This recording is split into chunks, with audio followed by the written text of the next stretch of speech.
What's up? What's up? It's the Art the Most Experience with Deke. I'm Art the Most, and that's my main man. What? What's good, bro? You made me laugh, bro. I'm sorry, man. You making me laugh, man. What I do? Was talking about. All right, I'm gonna do this again because I'm not gonna be laughing. All right, we gotta be serious. Buttoned up today. All right, leave it alone.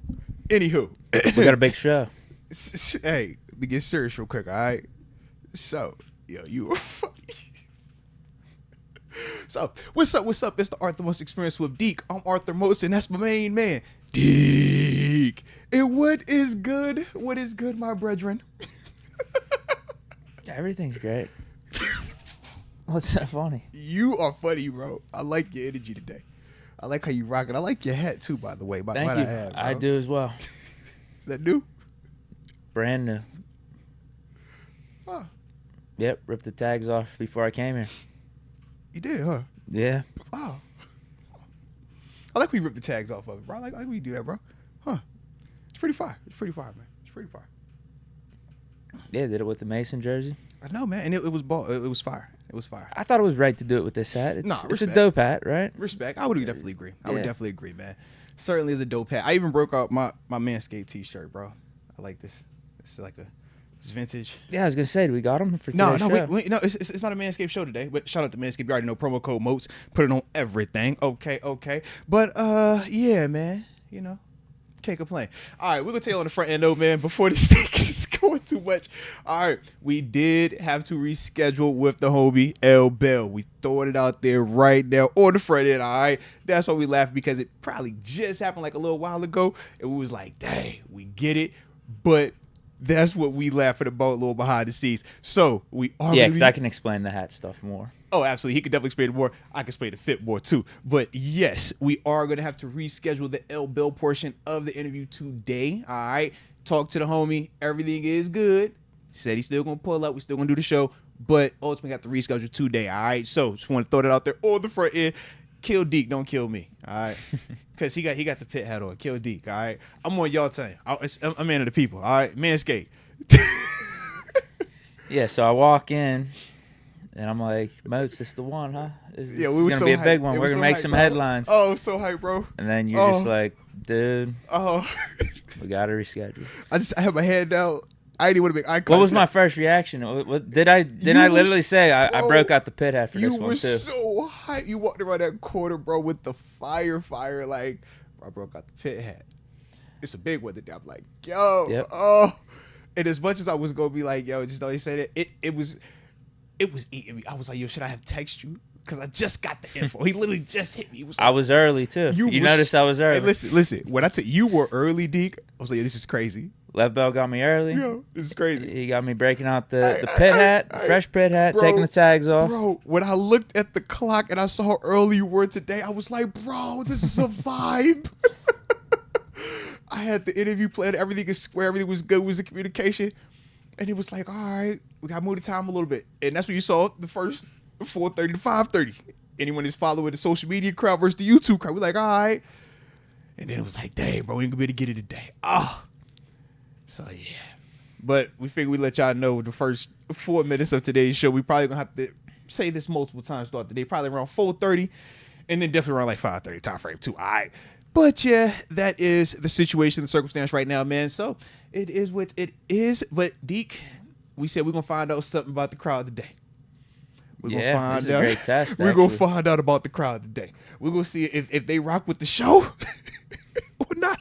We're going to find out. All right. But other than that, man, I can't complain, baby. The infamous Tim already says L stream. Oh, no. Oh, Tim. Oh, Lord, Tim, don't do it like that, Tim. Oh, baby. It just hurt. It felt, listen. Steeler girl saying we needed this today. Listen. Steelers girl was in the chat early. I felt so guilty because, you know, she's 517. That East Lansing, you know, I was, you know? It felt like I had to tell my kids, like, hey, guys, you know, that trip we was planning, we can't go on it now. We got to reschedule. We got to postpone the trip. That's what it felt like. All right. I didn't even want to face you. I didn't want to face Deke. I was like, man, Deke, all right, come on, man. Let me just. Deke came in. He was like, yo, I smell so extra in here today. He's like, it's been a long 30 minutes, okay? Just let me get a moment here, all right? But, you know. Yeah, we're going to see who really rocks with us. Hey, shout out to Sal Goodman. Saul's rocking with us. He said it's going to be a W stream, so we're going to be straight. You know what? John Easton has a point. Forget Le'Veon Bell. I could raise you and get you a John Easton interview for sure. Like that's a gimme, right? This is guaranteed facts. Okay? He's loyal. This is big facts because I don't even know if we would have had L. Bill call in if it would have been L. Bell. It probably would have been John Easton. Deke, I've talked to Deke about how it be happening. I was like, I don't know how John Easton always gets in first, but he finds a way that his number gets in. And I don't even answer the first couple calls sometimes. It'd be like, yo, it's just random. So, yeah, man. But that's, like I said, man, where we at right now. But like I said, man, we'll get right with my dog, man, and we'll get him back on, man, at a time where it's good for everybody, all right? But like I said, other than that, man, exciting weekend planned out today, man. Shoot. Or not exciting weekend planned out. It's just a little vibe weekend. It's a Super Bowl. You know, yeah, we got the Super Bowl out here this weekend, man. We're going to get a chance to see if we're going to see some history, some greatness, or if we're going to see a young guy make a big step. So, you know, we're going to talk about that. Talk about some of these Shrine Bowl prospects also, man. There was a couple guys that kind of stood out, man. Just, you know, acknowledge them, you know, see, because we are in the market for multiple players. And then let's see. You're gonna have to carry that part because I looked at these rosters. Trust me, it was like I know about 5 names. Like it was real. Like trust me. Listen, the plan today wasn't to be Shrine Bowl. We know what the plan today was. This is what happens when you kind of gotta just let me draw the whip real quick. All right, let me.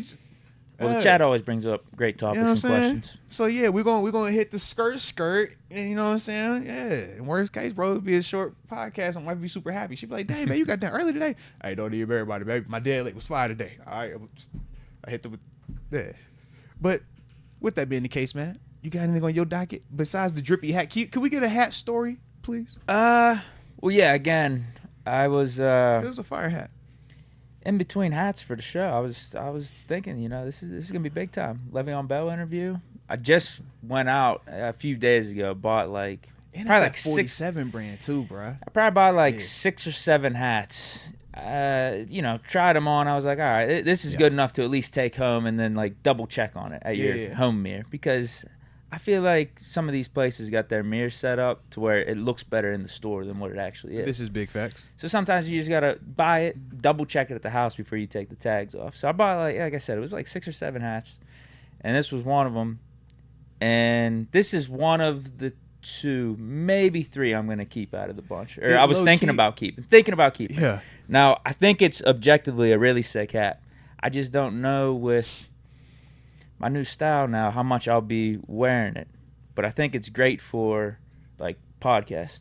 Oh, I see like what you mean. Hopping on the podcast. I think it's pretty dope. But in terms of like being out and about, definitely a pit game. Maybe definitely out at the bar for like a pit game. Yeah. But in terms of like regular wear, because you know I wear those those basic ass pirate hats. I was gonna say that's black and white pirates because I would agree. More low key stuff. Yeah, I agree. I have like podcast stuff versus like you said, just like wearing out stuff. Like I'm not wearing this, but I wouldn't wear this there, but I'll wear this there. Yeah, I'm with it. Yeah, when you walk, you don't think about that stuff until you're on camera consistently. No, sir, but that's what we do now. It's like you think about. Do you remember when we first started the podcast? I was like, I don't even think about my fit. I don't think about this. But then you start seeing yourself on camera, like I'm like, I gotta switch up my fits a little bit. Right? I gotta dress to impress out here. Hey, listen, bro. I gotta look decent. Listen, bro. When you're 538 episodes 538 times being on camera, and that's just here. That don't count any other streaming, solo, group, anything else. This is just the podcast part, bro. This a lot of times we on camera, man. I don't even try. I'm not even self-conscious like that, bro. But it's definitely times where I'm like, dang, have I worn this shirt like too many times in the past like 2-3 weeks? Like maybe I need to switch it up. Like, yeah. It's real. Salute it, bro. What comes with it, man? Yeah, it's just for the brand. You want to keep things fresh. Man. For the brand, for the podcast, for all that. You know what I mean? Absolutely. But anyway, yeah, this is one of the 2 or 3 thinking about keeping. Yeah. A little bit on the fence on it, just because of the fact I don't know how much I'm gonna frequently wear it. Yeah. But I'm like, you know what? This is the Lev Bell interview, man. This is the Lev Bell interview. No matter what, this is gonna be a great podcast. This is gonna be awesome for the podcast because it does. It sticks out. It's gonna be fire. It's got that vintage look to it. Bro. It's pit. Bro, you know this how far away I was. I was already envisioning when you know how y'all do the thumbnails. I was like, bro, y'all gonna get the thumbnail from the boobs up with the manscape with the double chain. I was like, oh, this is the one. This is the one. It just felt right. It felt like it's the one. It's like that sometimes, man. It's like that. All right, but we here. Yeah, So, but that's the story with Okay. the hat. So I'm definitely keeping it. Obviously, respect. No, you got to now, man. It's a good Definitely luck hat. keep I it. like it. We're gonna make it it a is. good luck hat, bro.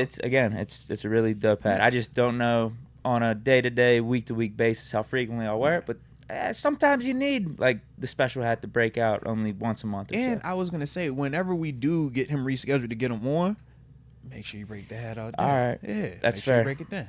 And then if it doesn't work that day, then burn the hat because then it's definitely cursed. All right, but The anti-Mason Rudolph Yeah. jersey effect. yeah.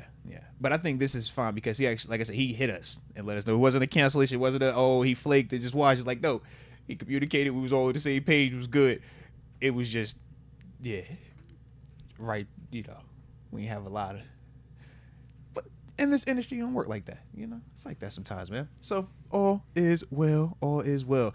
I was gonna say before we start the show, like how we always do. You got us on a Black History fact again, or you like the day, man. I ain't know the L Bill kind of took over all of us. I was watching tape. I cut everything off. I was all in on L Bill, so I'm with you, bro. But Yeah. I'm just gonna be transparent. Respect, That's bro. Kind of what happened. Respect. I was It's planning real. on looking one up It's real. when I got here because I did come so early. Oh yeah, and then everything got thrown off. I'm with But you, bro. we just were talking before we hopped on the mic, and I kind of forgot about it. because when you came in, it was and I was like, dang, I finally was in a good space because I had a chance to process it in the car. I was gonna get my kids. I was like, yo, right. But they're aggressively gonna get these kids today, so I'm good. So I'm like, what, 1 for 4 out of these February podcasts with the Black History Month fact? But- I really got to watch one of those movies then. I But really you do. got the weekend. We got a long weekend. Got a little weekend action. All right. And then we got a pseudo, And we we got got a like 20 days podcast- left in the month. and we got a podcast bye week coming up too. True. Yeah, got podcast bye week coming up. So either way, we'll be straight. Yeah, if you're giving me the time off, I feel like I have to repay At you. least just and one of 'em. Watch those movies. Just I have to. Just one. At least one. Yeah, just one. Ain't gonna hurt nothing. But that Son. Friday movie is not long because I've seen it on No, the bro. guide. That's what I'm Whenever I'm trying to tell you, scrolling the it's guide, it's what Uh, it's only like an hour and a half. Tops. Yeah. Yeah, I should be able to do that. Yeah, man. All right. Well, shoot, man. You know what? We're gonna always. How about have this a- one? oh, SD what, Ninja. what you got for me then? Okay. 619 came through here. He says, "Do y'all know a brother created the Super Soaker, LOL, and also worked for NASA?" I actually did not know that. That is actually elite though, because number one, I love the Super Soakers. I remember as a kid, I used to always want one. I used to see the little kids on the commercial. We could never afford one of them things though, Deke. We would get like the water hose, and we would just get like, yeah, bro. We didn't even have like the spray, like the actual like nozzle. So you put your finger on the hose. Yeah, I know that. Yeah, that was our vibe, man. But that was definitely one of the things I told myself, like, if I ever get a house with a pool, I'm getting Super Soakers, and I'm gonna have like a water gun fight, bro. So stay tuned. If one day, stay tuned. You're just gonna pull up. Good All fact though. Nah, that's a dope fact. And he also worked for NASA. I love that as well, man. Let's go. Shout out to NASA as well, man. We know how we feel about any of our NASA folk. Josh Dobbs in the building. Hey, it's my favorite one. All right. So what do we got then? Shoot, well, you know what we got, baby. Our normal show. President Nitty, you are out of pocket, man. You can't be talking like that, man. This is a family-friendly-ish show in the first 10 minutes. Oh, we out of the first 10 minutes. Oh, you good. Never mind. You good. I thought I was tripping. First 10 minutes, you got to be family-friendly, all right? So with that being the case, let's go ahead and start the show like how we always do. Let us know where you're tuning in from in the comment section, and that way we will give you those big boy shout-outs to start the day's show. And of course, don't forget to hit that like button and subscribe one time for the culture. Apparently, this dude created the potato chip too. Bro, that's elite. Unless he's talking about someone else. We might need to fact check him, but I don't know. It just sounds tasty. And I'm very hungry, as you can imagine. Yeah. Okay, maybe that's my job over the weekend. I'll get the actual name of who did all those things. There it is. I like what you're doing over there, bro. I like how you setting this thing up, man. Well, he said the guy that created the Super Soaker also worked at NASA, so that's NASA. one person. And then he said Is it the same person that made the potato chip, or is it or is another it- person? So right. we'll get either one or two names Yeah. for next week, and maybe I'll give some added context, some more behind the Hey, scenes. man, sound like What was a, going sound on like a there? plan to me. Chad Schrader from Pittsburgh, PA. Shut up. L Spawn 209 from Stockton, Cali. Stockton. Okay, Stockton slapped on folk one time for the Diaz brothers. Mm-hmm. Saul Goodman, 570, Scranton, PA. You better call Saul. That's what I do know. Home of The Office. Serious? Yeah. Did you know that? Did he tell you that? No, I know because Oh. I'm an Office guy. Serious? I did not know it was there. That's actually pretty cool, man. Huh. I don't think they didn't actually film it there. No, but I'm just saying, like, yeah. Right. It looks like that's dope, though. Some of the bars, I think some of the spots mentioned in the TV series, Yeah. like you could actually go to. I don't think it's pictured the same. But in I got what you're saying. The though, show, yeah. but yeah, there's one place called Poor Richards. Like you could actually go to a Poor Richards in Scranton. Okay. Pretty interesting. I think that's something I want to do. Like that's a bucket list thing for me. I would like to go to Scranton and go to the places like listed in The Office. Especially if you're a fan of The Office. Yeah. Yeah. I don't think it's going to be anything amazing because No, it you're is just supposed to do it, Scranton, though. PA, but You still it's do just it. something to do. Yeah. It's like if you're in Chicago, you got to do like some of the Home Alone stuff. If you're in New York, you know, you want to eat certain pizza at certain places. Like, you just do certain things, man. It's part of it. We got Moose 619 Dago baby wore my Kendrell Bell jersey for the L Bell interview. SMH. Oh, see, everybody broke out their finest stuff too, man. I'm trying to tell you, I broke out my pretty like fancy shoes. Deke, see me, I got my I see chunky that. donkey. You don't wear those often. I don't usually wear the chunky donkey SB It's probably dunks, been what man. 2 years since you wore Seriously, those. bro. I only break them out for the special ones, man. All right, I broke out the chunky donkeys today. Okay, so we all broke out our set. In fact, instead of telling us where y'all tuning in from, what did y'all break out today for the interview? How about we talk? Did about you do that? something Did special? you do something special? Because Yeah. we're interviewing Le'Veon Bell Yeah, today. because sometimes it's like, yo, if this is like a big day, if it was a big game, we would do something with the routine, right? Big game, we like, bro, man, I broke up, man. I had to cook on the smoker, then I had to hit the tequila, then I had to mix it with the hen dog, you know what I'm saying, and have a little fun with it. Yeah, I just need to know, what did y'all do? Because I for certain broke out the SB Chunky Donkeys on the day. The Chunky Donkeys was in my bag. I'm like, bro, I'm going to feel good about this one. And you heard my story about the hat. Yeah, I had the OG Manscaped on because, like I said, it was a nostalgia vibe. That's what I was going for. I was going for nostalgia today. Hey. Steve Carpenter said TG ain't special. TG is special. TG just kind of like lives with us though, so it's different. You know what I mean? It's like Deke. He just lives this. Just like we all just a family together. Yeah. L Bill was gonna be like that visiting person you only see like once in a blue moon. He's like, oh yo, man, let's break it out. Desmond Edmondson rolled a special blunt. Yo, I get it, bro. It was a fire one. I get it. Skeeter Jones says he hit a bowl and had some juice. Quan Summer got a fresh haircut. He's cutting his hair right now, man. He was cutting his hair for the interview, Oh, man. Hannibal says he's got his red Pro Bowl Lev Bell jersey on today. Oh, man. And Calvin F. broke out the sweater vest. Yep. You don't break out the sweater vest for no random interview. You break out the sweater vest for the How about L. Bell this interview, one? man. How about this one? Rayshawn Jones says he took the jersey out of the deep end of the closet because of this interview. Oh, he went to go dive for it. Rashawn was like, yo, it's back here somewhere. That's the one. And it still had that juice on it, too. So he didn't throw it on though. He just pulled it out of the It's closet. just for nostalgia. He probably looked at it and was like, it's time. But he was going to wait, you know. Treat it like when you see some of the dudes warm up with no shirt on, and then when it's actually game time, they throw the jersey back on. Right. He was treating it like that. Put the interview, or when the interview was on, put the jersey on. Yeah. See, like I had on I had a warm up hoodie on, kind of like when TJ wants with the black visor. So I was like, I'm gonna put my hoodie on for the warm up, pre-show vibes, and then I was gonna take it off through the Manscaped. But yeah. Tyler Quatra said he had the Lev Bell highlights going. I know it was hitting. I know you was dead legging because I was at the Deke, as I was writing the interview, I was a dead legging the whole time. How do you feel about this? What was your thoughts when this happened? Yeah, man. President Nitty, well, we know he already got the show off to a hot start. He says, I usually watch the replay, but I'm here now for the live. So that's how he changed up his routine. Gosh. Check Usually a this out. replay guy, but since Bell's supposed to be here, I'm here for the live, he's bro. on the live. But he's So still here. for You know what? live. Respect him. He's still here. He didn't Salute. bounce. Rashawn Jones, he also pulled back up. He was like, yeah, Moats. I looked at it, the jersey in the back of the closet and was like, yo, it's time. You know how that, you know what you think? It's time. Everybody know that feeling. It's like, yeah. It's just, I get it, man. I get it. It. Like I said, I feel your pain. I feel your pain. That's what we're going to always just trauma bonding right now. Good trauma bond. Brandon M broke out the Black Forces. Yeah. Super respect to the Black Forces, too. God, dog. Rod Dollar said he rode on that top shelf just for the interview. Golly, man. Well, don't waste the top shelf now. The top shelf can still hit, okay? Because we can still give you some content. Don't you trip on that now, all right? Sean Jones says every player jersey I purchased left the team. That's why it was in the deep end. LMAO. Yeah, I get that.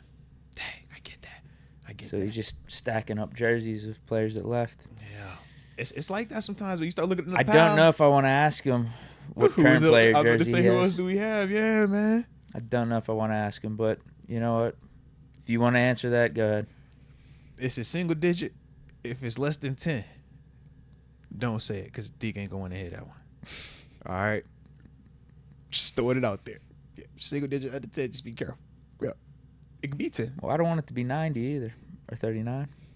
This is also true. 14? 20s are safe or not safe. Well, it depends on what Pickens' attitude is. Respect. Because I did trade him at some point last season for sure. I was at least open to it. Multiple times, but it's okay. I was very open to it. It's okay. Ain't no problem. I think it was very valid too. Yeah, ain't no problem, man. That's what was going on. Yeah. I gave him his last chance with the Bengals game. You did. Mason at quarterback. This is true. He performed. Mason performed. No more drama. And we were on our way. I like it, baby. I like it. All right. Well, I'll give a few more shout-outs Yeah, here. man, John Easton, 412 Crafton. Shout out. He's asking if you were going to WrestleMania. Ooh, that's an elite question. I am 80% no, 20% still yes. Birthday for my little man. We still figuring out if we want to do that or if we want to do just like a party here for him. Okay. But yeah, it's gonna be one or the other. It's either gonna be a WrestleMania thing or it's gonna be when they come to here. It's like what, a week later. Yeah, it's one or the other. So yeah, but we definitely thinking about it. Let me know about you though, man. You pull up on WrestleMania, it's gonna be electric right across in Philly. Oh, it's ways away. Philly ain't ways away. Philly is just, that's a couple hour drive, and then right after that, I didn't know they if it come was back down to in Pittsburgh. Yeah, they'll be in PPG. PPG. Like, so it's kind of like Sandwich's birthday. WrestleMania's before his birthday, and then they come to Pittsburgh the day after his birthday. So we like, all right, do we want to actually go to WrestleMania, or do we want to just chill and then we just do something here? So that's something like kind of back and forth. Gotcha. DJ Lundy, 757, Norfolk, Virginia. The crib. I'll say 3 more. Tito Good Vibes, 817 Funky Town, Fort Worth, Texas. Let's go, UW. 307 Laradice, Wyoming. Let's get it. Chad Schrader, Pittsburgh, PA. Let's go. And I'm done. I like it, baby. I like it. Well, shoot, shout out to Leah Warner, the 254. I see you pulling up. I see you. All right. So, with that being the case, man, let's go ahead and start like how we do, man. Get these super chats rolling. And, yeah, we're going to get a little wave coming up in a little bit because it's about to be 4:30. All right. And then after that, we're going to see what we have after that. All right. Y'all, let's get it. It's about to be a good one. Fish Momentum, Moats, Deke, Le'Veon in the chat, fam. How are you?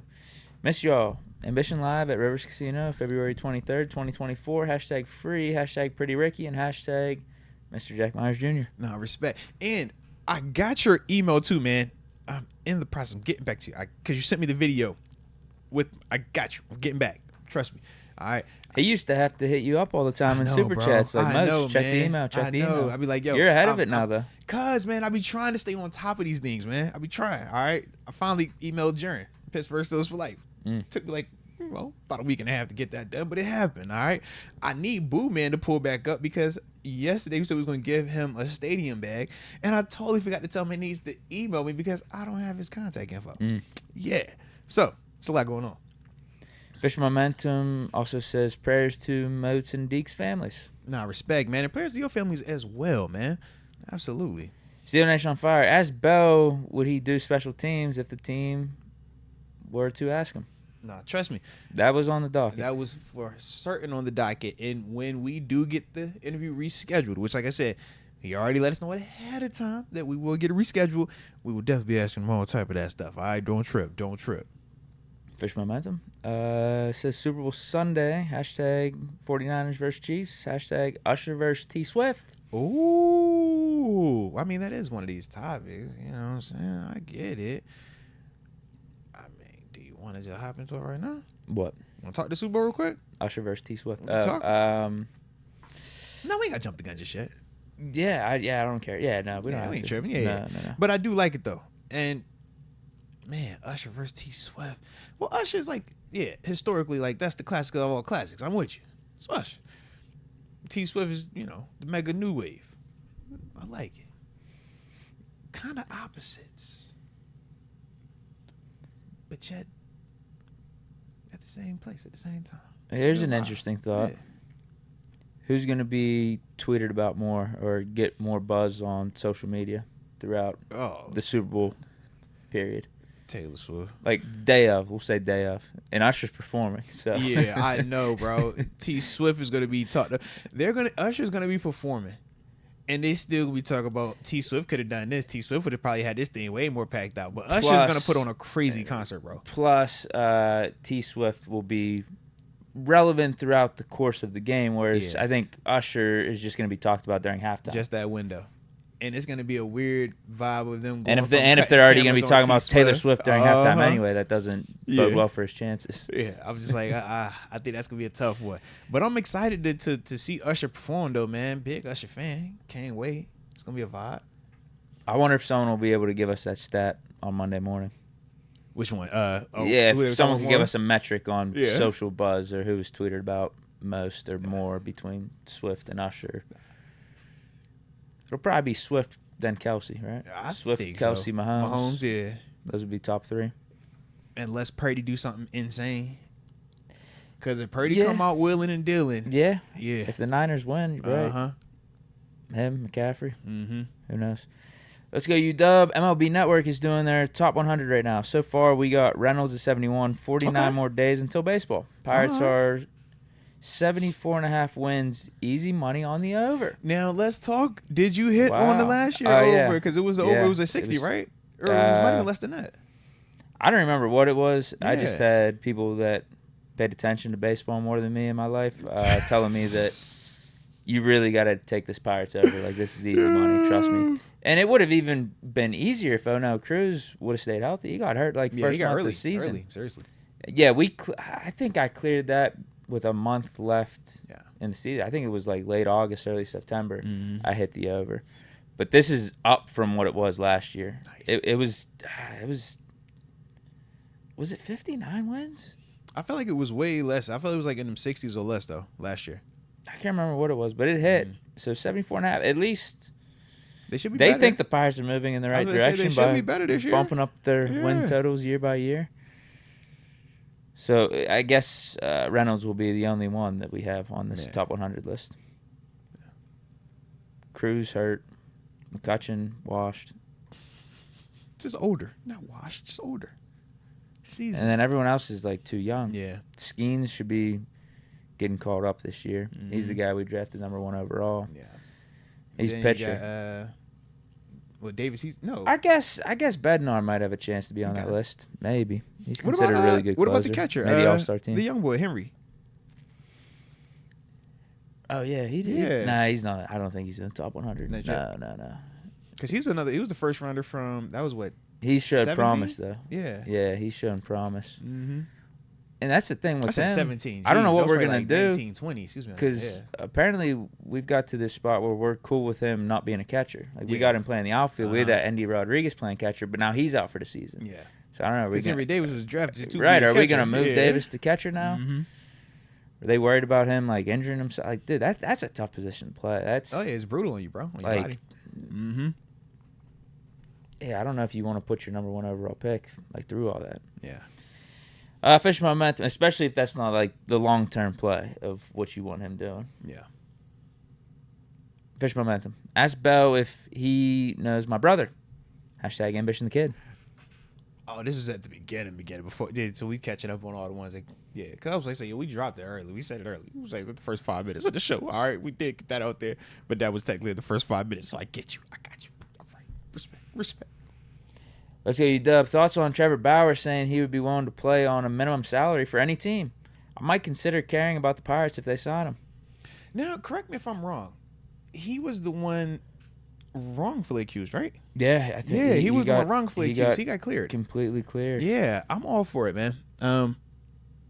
Yeah, if a dude's wrongfully accused or is able to, legally be cleared, I'm not tripping on that part of it as long as the due process played out and everything was what it was supposed to be. But yeah, if I remember correctly, I do remember he was like one of the ones that was heavily out there in terms of it's crazy. Like his career was like, his career got destroyed because the money behind it, everything. Crazy. Yeah, so that's my thing. I'm like, man, I'm all for that. The same way if y'all were asking about the football cat, the punter. The punter, same Ariza, same thing. It's like, man, once you go through that legal process and everything is proven that person is clear, it's like, yeah, man, what else are we gonna be saying as to why they should not be allowed? If you can go through the court of law, the judicial process, which we say is the end all be all in this country, yeah. Minimum salary for the Pirates, you're getting Trevor Bauer. Bro, shit. Yeah. I think the Pirates should consider that. To say like, we the Pirates. Yeah, we ain't the Yankees. Said, completely we the Pirates. cleared. Yeah.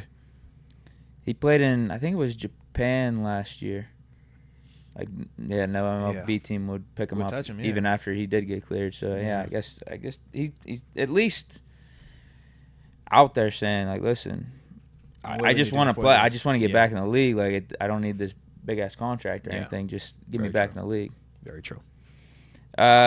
Steel Nation on Fire says TJ is your defensive player of the year. # no snub. Hey, he called it first. No, he called it first.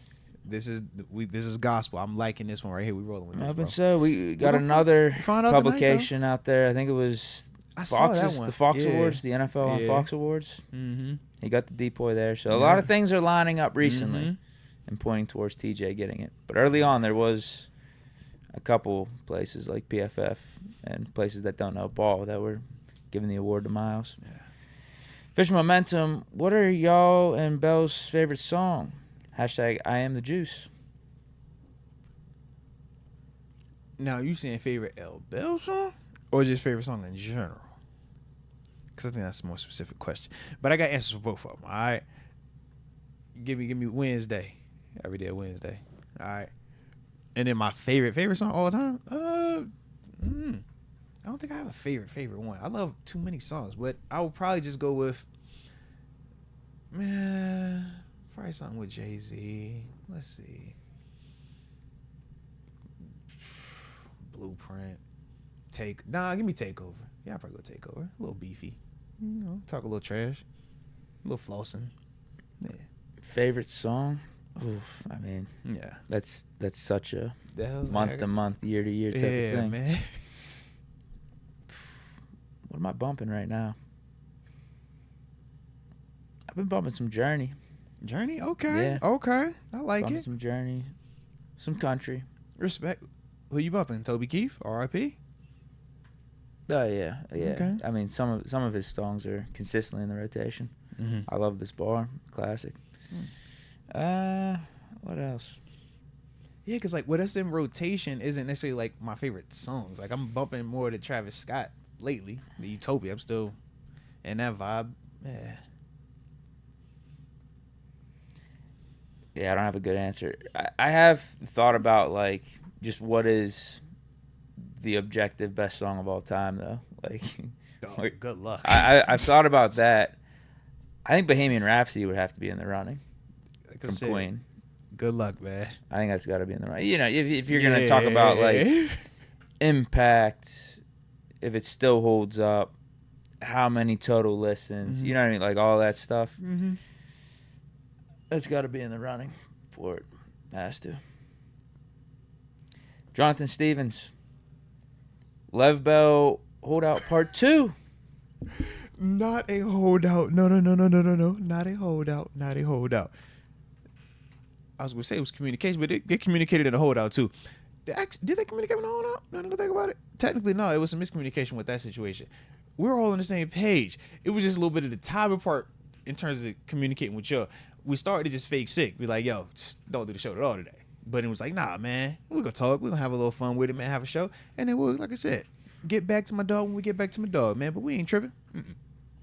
Tito, good vibes. My frat brother, Ronald McNair, was the second black astronaut and one of 7 crew members killed in the Space Shuttle Challenger in 1986. Rest in peace, Omega Sci-Fi. Nah, respect.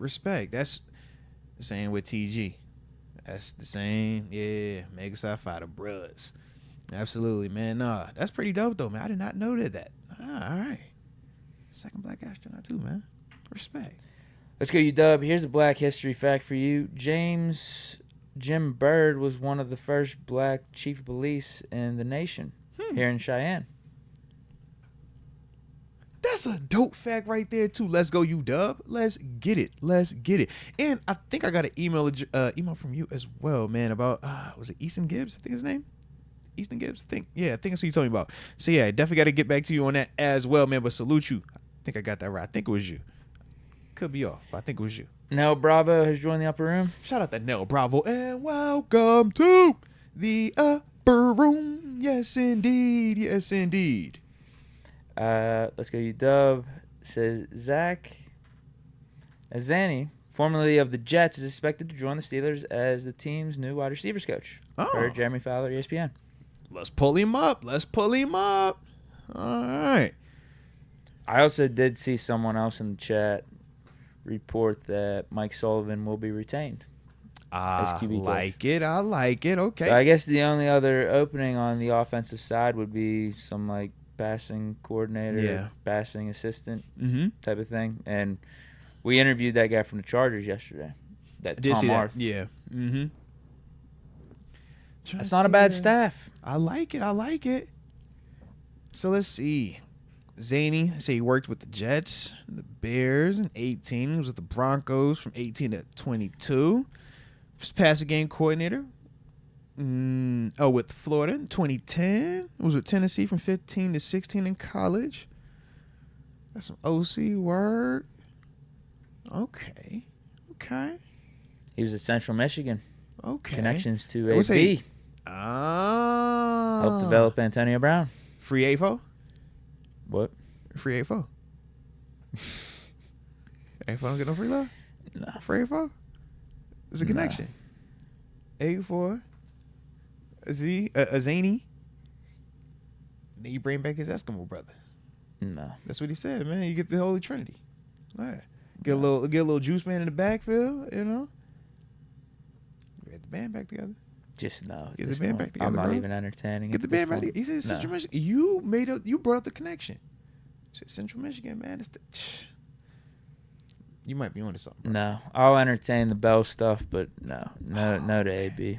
Oh, man. No to AB. That's crazy. That's not happening. He's not coming back. Oh, that's crazy. Nor should he be coming back. No. It's over. It's only been 2 years removed for him, too, though. It's been over. No. It's only been 2 years removed. No. Xavier funny. Hashtag CTSPL. Yep. Just no. Yeah. Where else did he go here? Wide receiver coach, Denver, 2018 to 2022. That's not a good sign. That was with Hackett, though, wasn't it? The last season. Yeah. 2022 would be, that would be the last season. Who was it from 2018 That's what I was really trying to think of. 2021? That wasn't Denver Fox. head coach? Is that Fangio? It might have been Fangio with Munchak out there. Yeah. It might have been. Yeah, I think it was Fangio. I mean, Cortland Sutton kind of became decent. Wasn't that the year? But they also had to use that like wide receiver at quarterback the one time too. Right. Kendall Hinton, I believe his name was. Yeah, they definitely went through some. Yeah, that was pretty much exactly Fangio's tenure. He was there from 2019 to 2021. Let's see. Who were some of those receivers? Cortland Sutton had a good year too before they brought on Jerry Jeudy. They thought that was going to be like a nice little dynamic duo. That never came to be. Oh man, this is rough. I mean, Tim Patrick, KJ Hamler. KJ was supposed to be one of them dudes too. Remember him coming out, man. He got hurt. Mm-hmm. Yeah, so I think my initial reaction of Denver receivers during that time period is correct as I'm looking back on that. We say not good. You want the biggest fan of what you telling us? Well, now you have that conversation. Was it how much are you putting it on coaching versus the players not performing? Yeah. It doesn't seem like this receivers coach elevated them to the greatest extent. I'll throw that out there. But I mean, if you want, all right. Here's what I'll say. Because Courtland Sutton was in there making a Pro Bowl, and had that type of development with this dude. That's a positive. Now the underperformance of Jerry Jeudy and the rest of the Broncos receivers. What you want to say about that? I don't know, but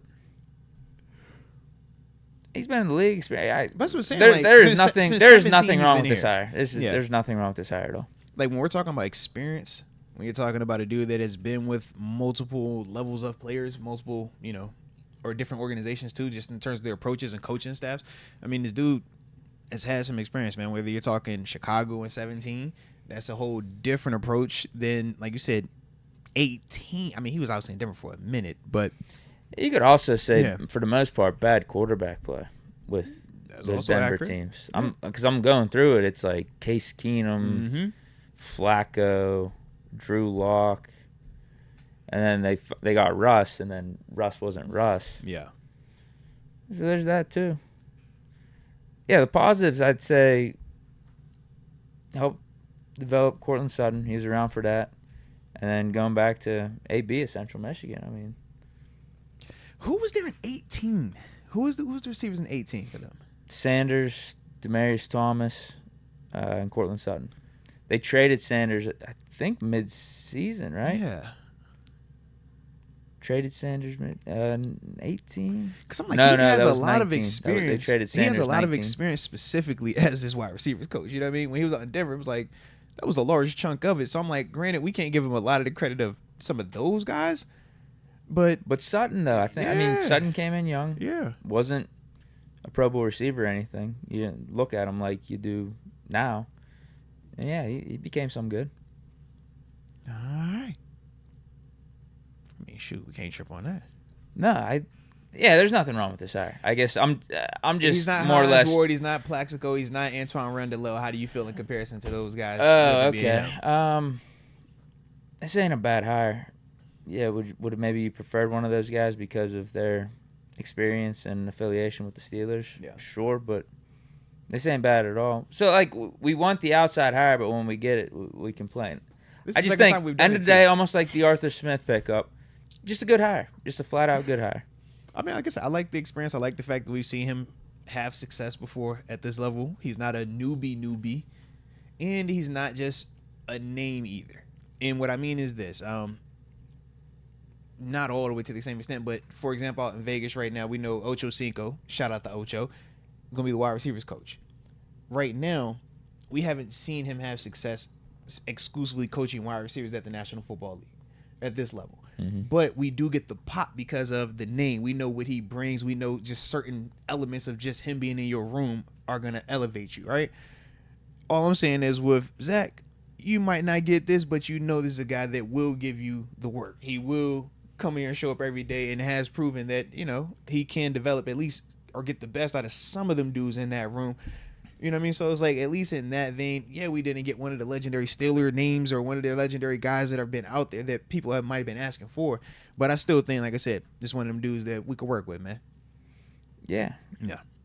Got experience. Got some positives to take away from those experiences. Yeah. And, I mean, we're talking receiver coach. This is a little less impactful than offensive coordinator and play caller. Yeah. Like, here's my thing. Like, how can you come out here and, like, rip on it? Like, I'm talking about, like, what happened with Denver, and, some of the receivers maybe have underperformed throughout his tenure, but there's also some bad quarterback play. Like, I guess you could point to that, but then you can't really directly say it's because of the receivers coach that why they underperformed. Yeah. Now, how do you... He's got experience in that role. There's some positives surrounding him, so, like, I think that's all you can really go off of. I would agree. I just wonder too, though, in the sense of like when we talk, we'll bring up the Cortland Sutton, the positive element of it. What about the Jerry Jeudy stuff where they're, times you're like, man, he hasn't really reached his full potential. I think that's some of the areas where they'll probably try to criticize the move, but that could also be the personnel. And all of that. And you could even say the same thing about the positives. Like going back to Central man. Michigan, was AB just AB? Right. And same thing with Cortland Sutton. Was he so motivated from his rookie year going into his sophomore year that's why he worked so hard and improved his route running, did all this stuff on his own, and it was less about the coach. You could do that, but that's all right. We're just playing this game of just be negative to be negative, man. Yeah, I think at that point, because I think you got the experience. You got some good things that have happened around him. If you want to point more to the Jerry Jeudy stuff, I guess go ahead. Yeah. But, yeah, I think it's a fine hire. Respect. Knee-jerk reaction, initial reaction, that's my take. All right. Yeah, man, knee-jerk, I ain't tripping on it. He got experience. We've seen success. Bring him on in. We also got some information here. We hired Tom Arth. That's official too. Okay, yeah, nice. official too. What role? Let's make sure we got the role correct. Let's pull that up. Are we just? Are we not gonna call him a passing game coordinator? What is? What is that our goal here? What does it say? Because Aaron Wilson says Steelers expect to hire Chargers assistant Tom Arth, per league source, for passing game position. Was a passing game specialist for Brandon Staley in L.A. Former JCU football quarterback, backup to Peyton Manning with the Colts. He said they're going to call this for everything but a passing game coordinator. With Akron. You're not going to be the coordinator. You be passing game assistant. Passing game special assistant. Okay? Yeah. That's funny. Yeah, he was a head coach for a couple. I think he's leaving out one. There was Akron, Chattanooga. He was a head coach, I think, 3 different smaller colleges. Yeah. Trying to see if I can pull it up real quick. Hold on. But then made the jump to the pros. So yeah, he was the head coach at Akron, 2019 to 2021. Head coach at Chattanooga, 17 to 18, and then he was the head coach at John Carroll. To start it out, 13 to 16. So that's his was that 3 at John Carroll, 1 at Chattanooga, and then the last 2 to 3 at Akron before making that jump. Yeah, I see it now. Passing game position. Yeah, I don't know why they won't just give him call him. Man, passing game specialist. Yeah. Maybe that title. We'll just have the carryover from what they called him over in LA. It's like, yo, why you wanna coordinate that man? Like, what we doing? Coordinate that man. It ain't that hard. I don't care. It seems like we're bringing in some quality guys on the coaching staff. Nah, I do. That's like what that, I see man. here. I definitely do like that. And when we talked about. And this was that was with TG. Yeah, when we were talking with TG the other day, we are kind of just would Arthur Smith be open to something like this, a passing game coordinator or somebody to come up underneath him? This could work though. Well, and I think this is different than Eric Bieniemy, 100%, man, or another guy that actually has like OC experience. Yeah, this is still more of the newer development, and what I do like is this. I could easily see a scenario where if he's developing and Arthur Smith is doing what he's supposed to do, Arthur Smith graduates out this OC situation. Now we got our in-house ready to roll next guy up. This is kind of what you see even with the Texans, right? Bobby Slowick. But who did we interview? Gerard Johnson, right?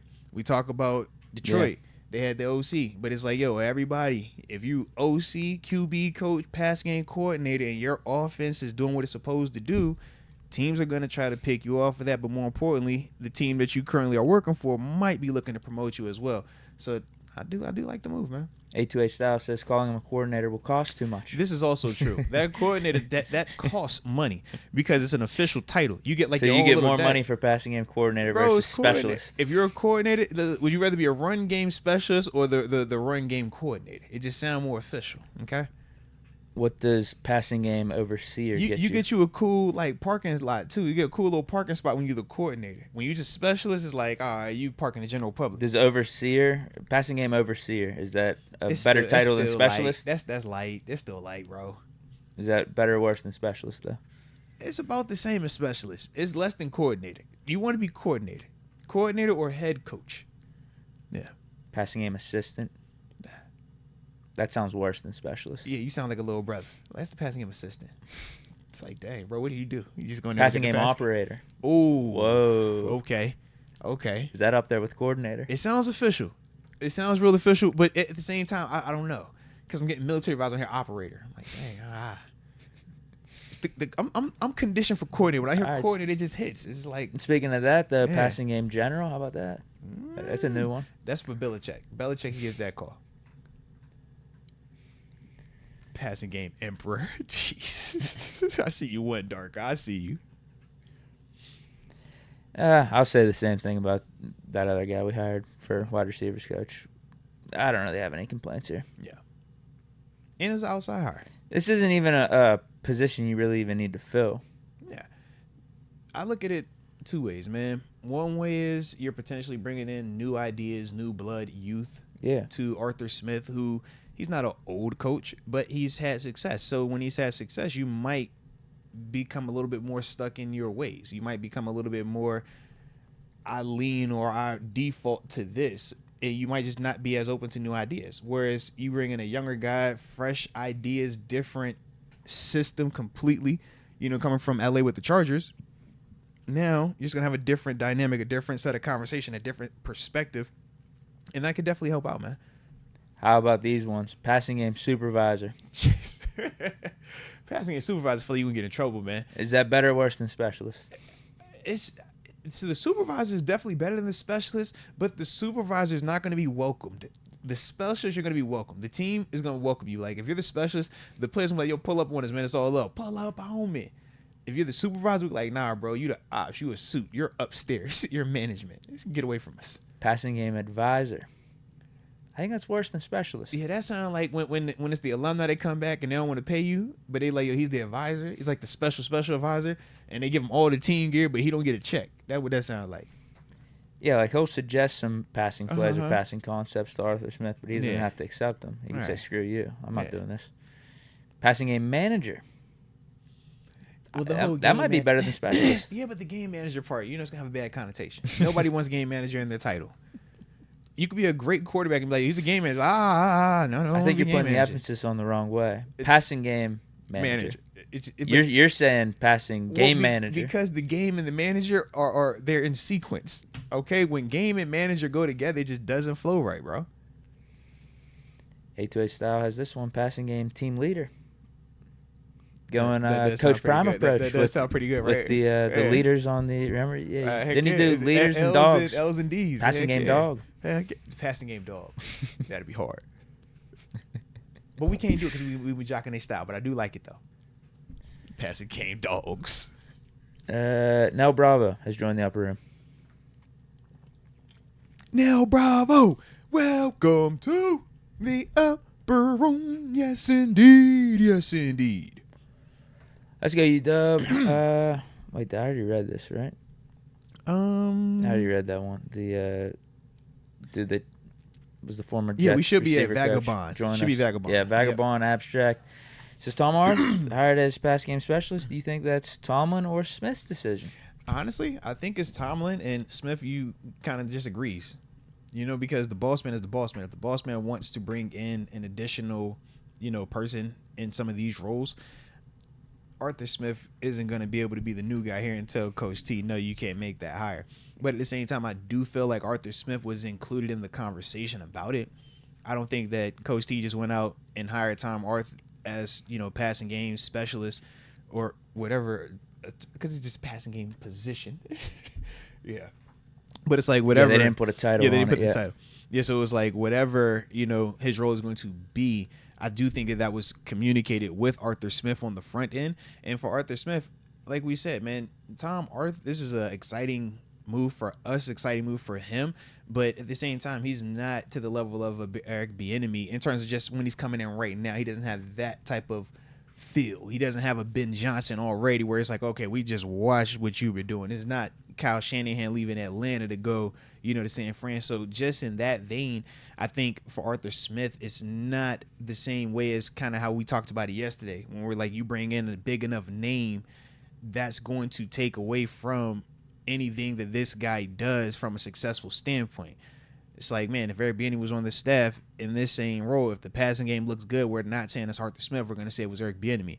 right now, I don't think that Tom Arth is going to have that same level of, oh, this looked good, it was on Tom. Tom did that. I think we'll still give Arthur Smith his true credit. So that's why I don't think that, he had an issue with it. But I do feel like at the end of the day, it's a Coach Tom Levine because he is still the head guy of the staff, and this is everybody that's going to be underneath him. Passing game technician. That actually cooks, though. That might be better than specialist. Yeah, that cooks. Not as good as coordinator, though, or coordinator operator. Sounds better. Operator's fire. But coordinator just hit, bro. Yeah. It'll be interesting because we're just not going to leave it as passing game position. Yeah. It's going to be something. I'm waiting on pins and needles.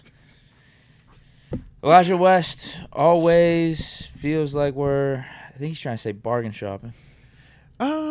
So put it like this. When we say bargain shopping, I get what you are implying, but at the same time, I don't think it's completely accurate. Tom Arthur being hired as a passing game position, I don't look at that as a bargain shop. I look at that as we're trying to get somebody in here with experience for a role that really is unique. It's not this hard press role like an offense coordinator, like a defensive coordinator. It's not a hard press role like a quarterback coach where you're specifically working with one individual or one group of people and trying to get the best out of them. I look at this hire almost in that hybrid role of I'm trying to get somebody in here that is a little bit younger, is a little bit potentially more innovative in the passing game, but at the same time, I'm going to get a chance to see if this guy can develop on my staff and maybe graduate to that next big position, whether it be QB coach, whether it be offensive coordinator. That's kind of how I looked at this move. Whereas if we were, making Tom Arthur offensive coordinator right now, if it was Gerard Johnson, we were hiring him as an offensive coordinator, to an extent, I could feel what you're saying. That, man, that is a little bit lighter. Maybe we're trying to cut corners here and bargain shop versus, spinning on something that is a lot more established, that is a lot more proven. And I just feel like with Arthur Smith, we did that. Because as we said, him as an offensive coordinator, he's a big name, and he's proven as an OC that he can definitely do that. And that's what got him the opportunity to be a head coach. With all these other names that we've kind of named, they're exciting to an extent, but they're not proven. So it's like they're going to be cheaper, and there's going to be some uncertainty with that. So that's why when the Tom Arth hire, I just don't think of it as a bargain deal. I just think of it as a totally different mindset for the hire that we're making with him for that specific position. Yeah, I mean, they're guys you don't recognize from a name standpoint, but we just went over their resumes. They're completely qualified to do these specific positions here. Yeah.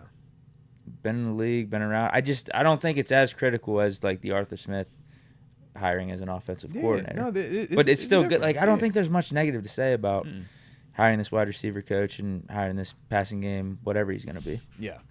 There's not much negative to it. No, I would agree with you, bro. I definitely would. Like I said, to me, passing games, position coordinator, or whatever we're going to call this, it's the step under the offensive coordinator. You know what I mean? Like, if you were going to make him a coordinator, then again, we typically haven't had this position either. So I think if anything, it's us opening up the checkbook because it's paying an extra due that we typically don't. That's why I was like, it's a unique almost position, like when we brought in Brian Flores. Yeah, prime example. I just think with Flores, because he was a head coach, it was deemed a little bit different because of how big he's he more high was. profile. Yeah, exactly. Whereas with Tom Arth, it's like, all right, we don't know. We're not here with you as an OC, but we're not here with you as a position coach. We kind of think you can oversee certain things.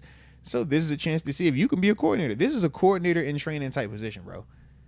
Which is why when we say certain big names coming in there, that matters, because you talk about overseeing stuff now. You're not just hyper-focused on one group. You're overseeing quarterback, running back, tight ends, receivers, the O-line, the protection. Because if you're a guy that thinks that, man, a West Coast offense is what flows best for Kenny, well, you got to understand the timing of it and how that revolves around protection, rollouts, play action pass, and everything associated with it. If you think that, man, nah, bro, from a passing game standpoint, I think that we can attack this team better out of the gun. I think that he's a better dude, when he gets to, operate out of 20 personnel, 2 backs, with 1 tight end, 2 wide receivers. He could just cook that way. It just gives him a better look, kind of like what you see with Tua at times in the gun. You're like, all right, maybe that's the vibe. But either way, this is a part of that type of mindset when you talking about this position right here. It's a lot more responsibility on him. I like it for him. But at the same time, you got Arthur Smith here, so it's like you're safe still. And I don't know if he's specifically just talking about the coaching staff or he's talking about like the roster and players as well. Yeah. I think we just, for the most part, we try to make smart moves. Like hiring these two guys, I think it's just smart how we, interviewed them. We got some guys with experience in here, brought them in, signed. They're just flat out right smart moves. Yeah. And then talking about this quarterback position coming into the offseason, like it could be a smart play to just stick with Kenny and Mason. There's a bunch that you could bring up as to why, as opposed to trading for the big name and having to take on cap. Like there's think, pros and cons. I think they sit back and say, you know what? Yeah.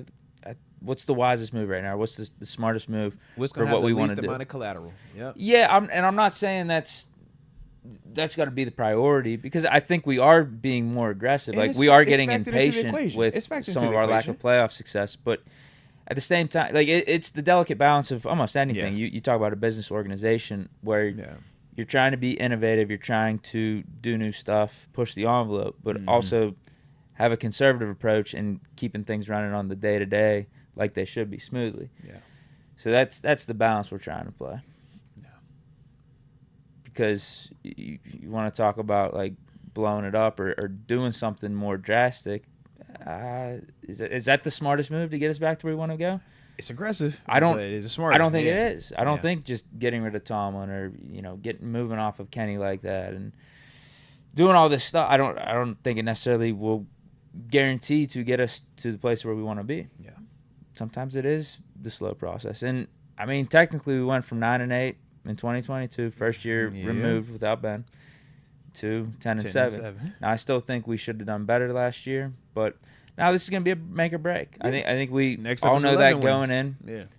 Continue to build up this team and see what your first round pick at quarterback can do, or Mason, whoever you bring in competition and stuff.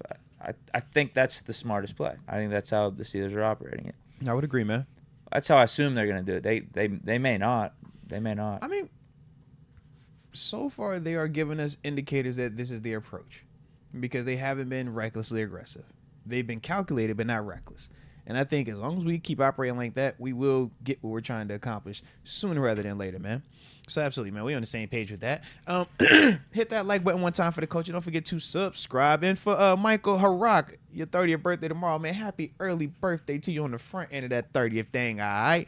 Glad you're here with us today, too, man. And SD Ninja 619, what you know about that Casamigos, man? You better stop playing with us over here. And beat the Patuzzi. Why you got to choose between whiskey or rum? Why not both? Come on, baby. Yeah, be a good person, all right? But anywho, another update, excuse me on that one. Once again, Noel Bell, we rescheduled with him. All right, he hit us right ahead. We're on the same page, but just want to let y'all know that because I know, we kind of in between times right now, between that 4:30, that 5:30 time frame. So did want to reiterate that, let y'all know again what was going on, all right? But we will be getting that rescheduled, but that is the situation right now, all right? Andrew Shamry. YouTube tried to sabotage my upper room membership. They told me my payment info wasn't valid, and we're going to cancel it. I can't miss the Mastermost film sessions. Hashtag Sabotage7, hashtag Sabotage Andrew, and God bless. Let's go. Nah, man, respect you. We appreciate you for being here, too, man. Heck yeah, don't let them sabotage you, whatever you do. And we also got Mac the Guru, Baltimore Gaming, joining the upper room. Mac the Guru, Baltimore Gaming. I don't know if I like that. It was kind of weird. I don't know if I like him joining. Room. Yes, I think he's trying to get some indeed. intel on us and passing it over to Ravens people. You think so? I think he is. Man. I don't think he's like that. He's trying to get some early access to these film man, sessions. He ain't doing that, man. He vibing with us, man. Well, we'll see. But that's it for all the supers and stuff right now. Sweet. All right, let me get all of this all with this. All right. See it. We are good to go. Go. So, with that being the case, I believe our first topic was... Actually, I don't remember what our first topic was going to be, Deke. So, we're about to get surprised real quick, all right? Oh, all right, I got it now. You got that Shrine Bowl stuff, right? That's what it was, yeah. Because I was over here like, yep, I believe we're talking some Shrine Bowl. All right, so yeah, I got a couple prospects, man. Again, I hope you have some look, targets bro. for the Steelers. Listen, bro. You know I got us. All right. I could talk about the couple pick guys. Listen. You no. I was gonna lean on you. I got you. I ain't there just yet. I got you. Don't trust me, Deke. You know I want Trey, bro. Like I said, you know what today was supposed to be. Okay, so we're not gonna act like this is what this was supposed to be. We just gonna understand what it was supposed to be on the front end of this thing. You know what I'm saying? So we on the same page, baby. Don't trip. But I will start with the quarterback position. Shout out to your boy Keaton Slow. It was dope when I see him. God. Hey, look. I get exactly why you feel how you feel, bro. I get exactly. So I was like, I watched. I was like, oh wait, did this game already happen? Yeah. Oh, yeah. Damn! I could have watched the game. Yeah. I thought we were previewing it. No. My bad. Yeah. It happened literally. When was the? First? Wow, I'm an idiot. It was like on Friday. It was like last Friday. Yeah. Oh wow. Yeah. Wow.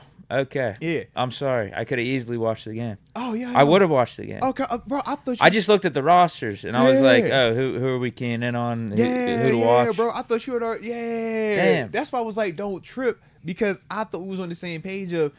I'm gonna throw that up here as like the filler. I didn't need to watch that to give a Slovis take. Well, I figured that, but yeah, I was gonna use this as some of that filler content before the interview was supposed to happen. So damn, I'm gonna give you some of the filler real quick. All right, okay. We ain't tripping, baby. You know we ain't tripping. But yeah, shout out to your boy Keaton Slovis. He was out there. All right, and like I said, I could just understand why you feel how you felt at that time. He didn't do anything terrible, but it's just like I get what you're saying. It's like at times you're like, all right. Pick it up. It could be kind of cool, but yeah, give me some more. The one that low-key surprised me the most, and I thought he played the best in the game, was Lil Tua. No way. Talia, was it Talia? I think it's it. Talia Tagovailoa. Yeah, bro. Better than Tua. Different. Because I honestly haven't seen him play. Yeah, so I would say different in the sense of this, man. He's smaller. Like, he's a thinner player than Tua. I think he moves a lot well. Like, I think he moves way better though than Tua in terms of stepping around pressure, being able to go in open field. He started the game off with it was probably like a 50-yard bomb rolling out on the run, makes a guy miss, and cuts it loose. He has that nice touch. Now, I don't know how strong like the zip is in certain parts, but like watching him float the one down the sideline and started out, it looked good. But I will say, man, I thought that he's right-handed. Yeah, and his RPO is stupid though. That's the one thing that continues to jump out. Like, even in the game, like, you watching the smoothness of it, it almost got like that baseball vibe to it when he whipping that thing. Okay. But I did like him though, man, because obviously we're talking about just potential quarterbacks that we're gonna bring in here, man. Whether we're looking at a 2 or even that third guy, I did feel like he was one of those guys that potentially gives us something like that, man. If we wanted to bring him in, because he does have that mobility. I do like his accuracy a lot, and I do feel like he had a nice touch pass he was showing nice touch passes in these games. But obviously, I'm gonna have to go back and watch a game now. But I do feel like he was one of those ones that kind of jumped off to me just watching him at the QB position. But he had some off schedule plays, bro. I guess is like the third quarterback. Yeah, some off schedule plays, man. Yeah, I have some hang-ups on him being Tua's brother. Little scarred from seeing Tua in the league. Tua led the league in passing this year, bro. He was in the MVP race for a little while, man. Easiest money I made was betting on the Chiefs to beat the Dolphins in the playoffs. Well, that's because they were wounded. You know what happened to them the week before? Yeah, you ever been trimmed by Buffalo? Never mind. I'm sorry. I didn't mean to ask that question. But you know what I'm saying? Like, Tua was scattered. He was a little battered, man. All right, yeah, like I'd throw this dude in the mix of like Jordan Travis or Joe Milton. Yeah, I'm like probably Joe Milton would be the top pick for me out of those three. But Joe Milton to me has the best size of those three as well. I like Talia Tagovailoa over Jordan Travis because he's healthy right now. You know what I mean? We said with Travis, we know he's going to have a rehab. We don't know what that's going to entail, how long it was going to be. But for me, man, when I'm talking accuracy, when I'm talking the ability to give me RPO elements, when I'm talking off-schedule type plays, he did give me that type of stuff. So like I said, I did like that from him, man. Anything on Frank Gore Jr.? I was literally about to talk about him, bro. So Frank Gore Jr. I liked a lot. He's a little bit smaller than OG Frank Gore. OG Frank Gore about 5'9", 217, 220. Baby Frank Gore, about 5'7", probably about $190, $195. He can go the distance though. He took one about 40 to the house. I love his vision, patience, burst. He's also a Sunbelt guy, so obviously we seen him because of the whole JMU thing. You know what I mean? So I do like his burst. I think he's super smooth though. Just a smooth running, man. When you watch him, he looks like he like his daddy out there. Just a slimmer, smaller version with a little bit more burst in open field. But like that's kind of his vibe with it, man. He don't wear gloves the exact same way like his daddy too, man. But to me, man, I thought that he was smooth, really quick. I love his footwork though. Like you watch him, you remember how we would talk about Anthony McFarland and how at times he just looks like out of control, always kind of like slipping and sliding over the place. You never feel like that watching him. In terms of Frank Gore Jr., he just always looks like he's in control, where he's ready to be and stuff like that. So I did like him. That's how we felt about what's his face coming out, Mateo Durant. Yeah, he's Being another really one smooth. like that. Yep. Didn't work out, obviously. Jalen Warren, a little bit better than him. Yeah. But I also feel like different body types, too. When we think of Mateo was more long, linear. Put me in the framework sure, of what, like Frank Gore's only, what, 5'7", right? Yeah, he's a shorter, little bit stockier, but not as big as a Jalen Warren. Because think Jalen Warren's, 5'9", 205, 210? Like, yeah, we looked this up before. Yeah, but he's thicker, so he probably has about 10 pounds on this cat. But I do feel like his in and you like out him as is a just potential smooth. return man? That's how I was looking at it. Return guy potentially, or even if we're just saying third running back over a Godwin Igwebuike or competition for Godwin, potential interest with that. And because he's a bloodline, of course I got to include him. He's a pedigree guy. And we know Coach T loved him some Frank Gore, baby, all right? He liked the bell cow. He liked the Mr. Consistency, 1,600 yards or 16,000 yards in 16 seasons. We know that's Frank. That's what he do. Yeah. So, listen, I definitely like that part of his game, though, man. Ooh, now Steve Anders, it says no small backs. Dree Archer and Anthony McFarland can't. He's kind of scarred from those guys. I know what you're saying. Oh man, he does look like Dree a little bit. Yeah, I know what you're saying. I just feel like his running style is very different than Dree. He plays like a true running back, whereas to me, Dree plays more like a space player, like a slot receiver type. He needs to be out there to go. Frank Gore Jr. will actually run in between them tackles and take that contact, and he's a running back. Like, he plays like a running back. Like I said, to me, Dree looked like a slot receiver that was just, we're going to put you back here to get you some touches. And when you're watching him run inside, it's not the same type of mindset as, like a Frank Gore Jr. Jerry Dulac just tweeted about Tom Arth. Not a pass game specialist. So that's one title that will not be happening, I guess. That's a title that's not going to happen. That is funny, bro. I'm looking at these Frank Gore highlights right now. I kind of like what I see. Yeah. So, for me, when I was watching Can Le'Veon Bell beat out Frank Gore Jr. right now? Well, a legitimate question. I kind of would side with. The thing is, you kind of side with Frank Gore in this situation because I don't know, like, he's younger and cheaper. That's part of the convo. He's younger and cheaper. He can bulk up a little bit, right? Yeah, you can put. I feel you can put 10 on him. It ain't gonna kill him. The obvious pedigree match too. Yeah, his daddy is Frank Gore Sr. Tomlin loves that. Mm-hmm. I'm guessing. I mean, he's in the Shrine Bowl. I'm guessing he's not gonna be going early or anything. Correct. Like this is a dude you're talking about 6th or 7th round. Yeah, mid to back end. Like anybody's Shrine game is typically 3rd round to 7th round. You know what I mean? And then just with him being a running back, that drops his stock too, naturally. Yeah, because nobody's picking running backs like that. Yeah. So that's why for me, when I'm thinking to myself, okay, even if we're just trying to bring in another added body, another dude that we think is capable, that is a potential option, or even just getting him in the building. That's a potential option. So I was, like I said, a fan of him in terms of what I was seeing.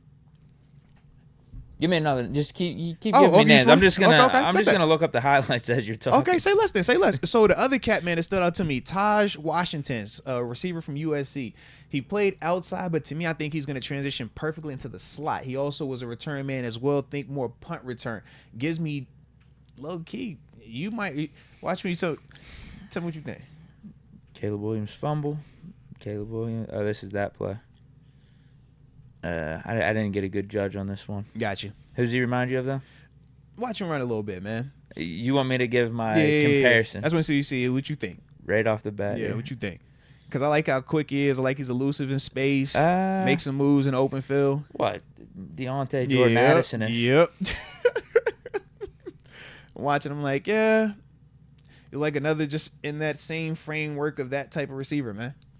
I don't think he's as talented as those other dudes. Right. But I feel like he's in that same framework, that same body type. Yeah. Yep. I could see it.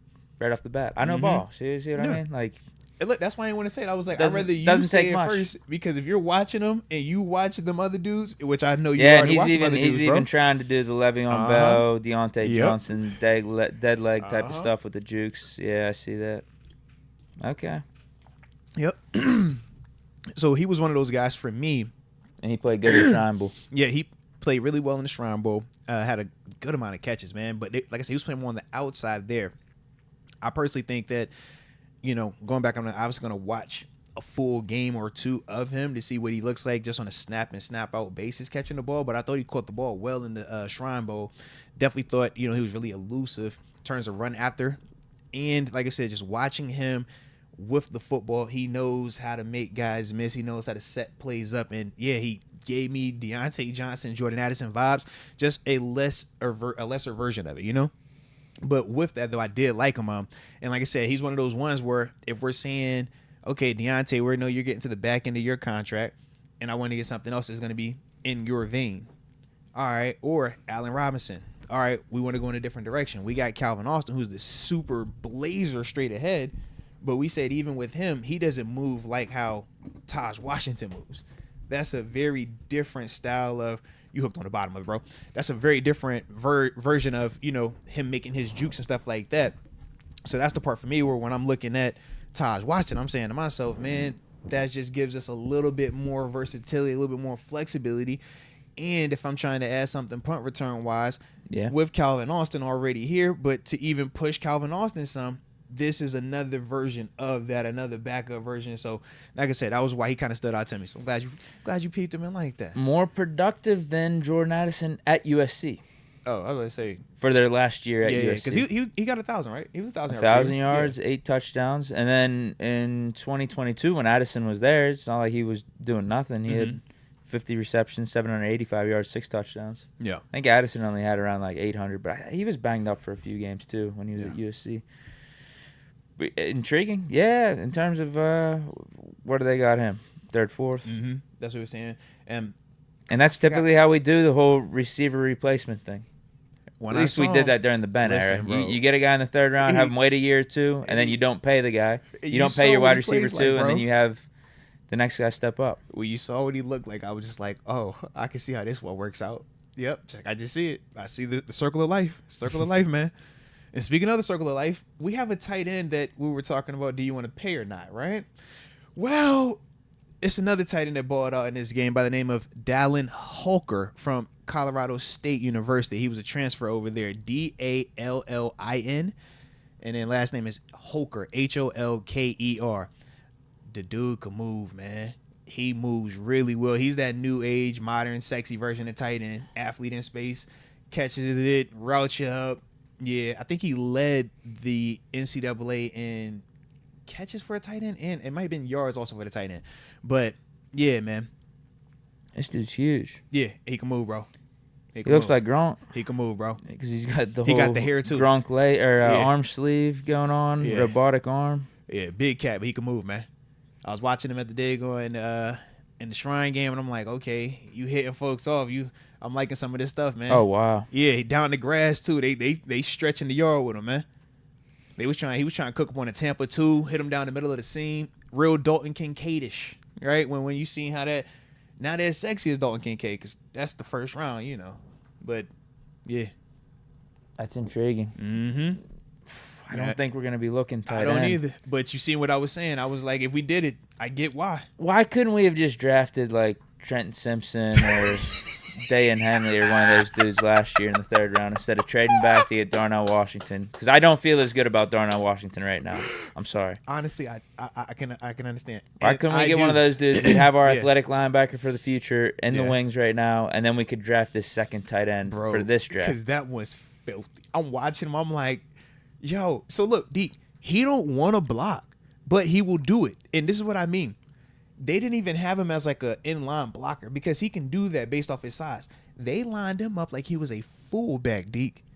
And he had to go kick That would out be the perfect backs. for us. Deke, That'd be perfect for us. That was the They're play saying that he's caught my a attention. 5th round projection Bro, on one of these sites. That was the play that Wow. kind of caught my attention. I'm gonna go back and watch a full game now outside of the bowl game, the All-Star game. But it was like I'm watching him line up as a fullback and have to go kick off the backside in, and he fits it up, makes the block. You could tell he was pissed off about getting hit as hard as he did because as soon as it happened, Deke, his body language on camera was like, But he made the block and the play got through, and I'm like, yo, if my tight end will do that, we can win with that. That's what you just need. I need that at least though. He's listed as a tight end / fullback on his draft profile. He fits the scheme, bro. That's We trade Darnell Washington. That's a fit to the scheme, bro. That for a fact is a fit to the scheme, man. But Darnell is gonna fit Arthur Smith's scheme too because of the heavy blocking and the tight end. I'm thinking we can have this dude on the field as a fullback, still have Darnell blocking. Yeah. Because to me, when Connor Hayward would be the odd man out then. Right, but to me, this is what I would need to see. I would want to see Connor block a dude the way that I saw him hit this cat in this All-Star game, bro. Because he literally, think about when Connor's in the backfield, bro, he's not leading up to block you, you know? It's like we're going to position you, we're going to get you out in the flat, or we're going to hit you with a pass stuff. He legit was lined up in the backfield as a fullback and kicked out that backside in. And I'm like, I know what that's a car crash, bro. As the outside linebacker, we trying to break your face, man. So the fact that he actually was willing to do that, it's not a lot of tight ends that want to do that because it hurts. So when I saw that, I'm like, yo, if you got that mentality and you can actually run, you saw him running down the grass with some of them routes, bro. That's down the grass, man. He'll sit down on some of the zone stuff. Like I'm watching him. He had the natural feel for man versus zone, when to keep going, when to stop, settle in, catch, get low, turn up, feel. I have a bad feeling he's going to check all them boxes, man.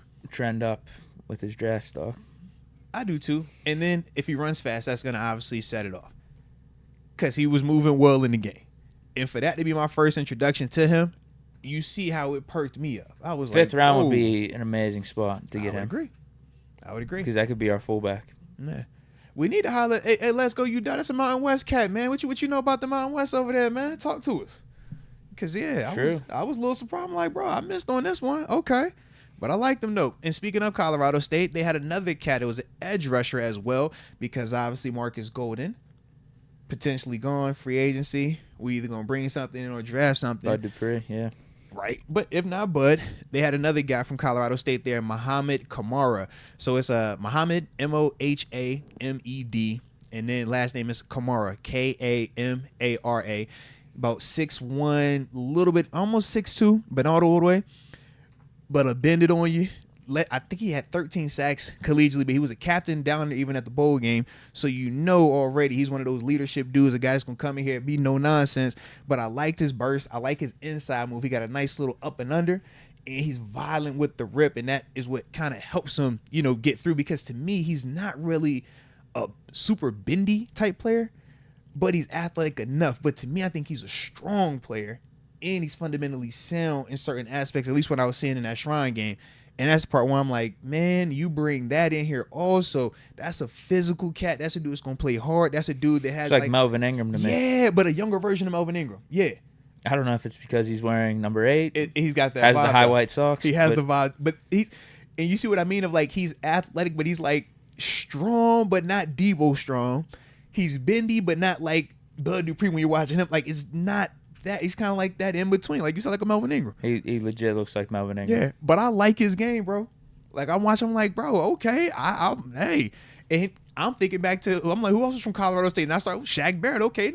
So we didn't have a tree now. All right, I didn't see Shaq Barrett didn't come through there, and he been kicking tail for a while now. Hey, man, you could be the next one. Yeah. But I liked him, man. I definitely liked him. Who else? All right.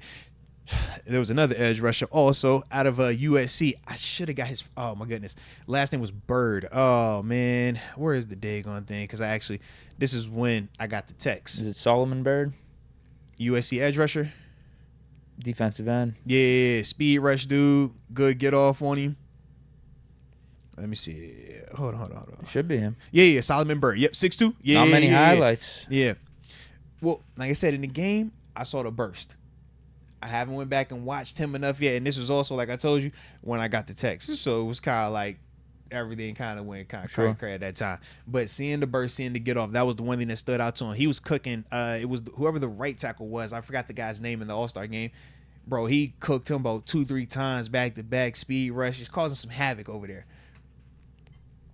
And then, where is my last? No, I think that was the last guy.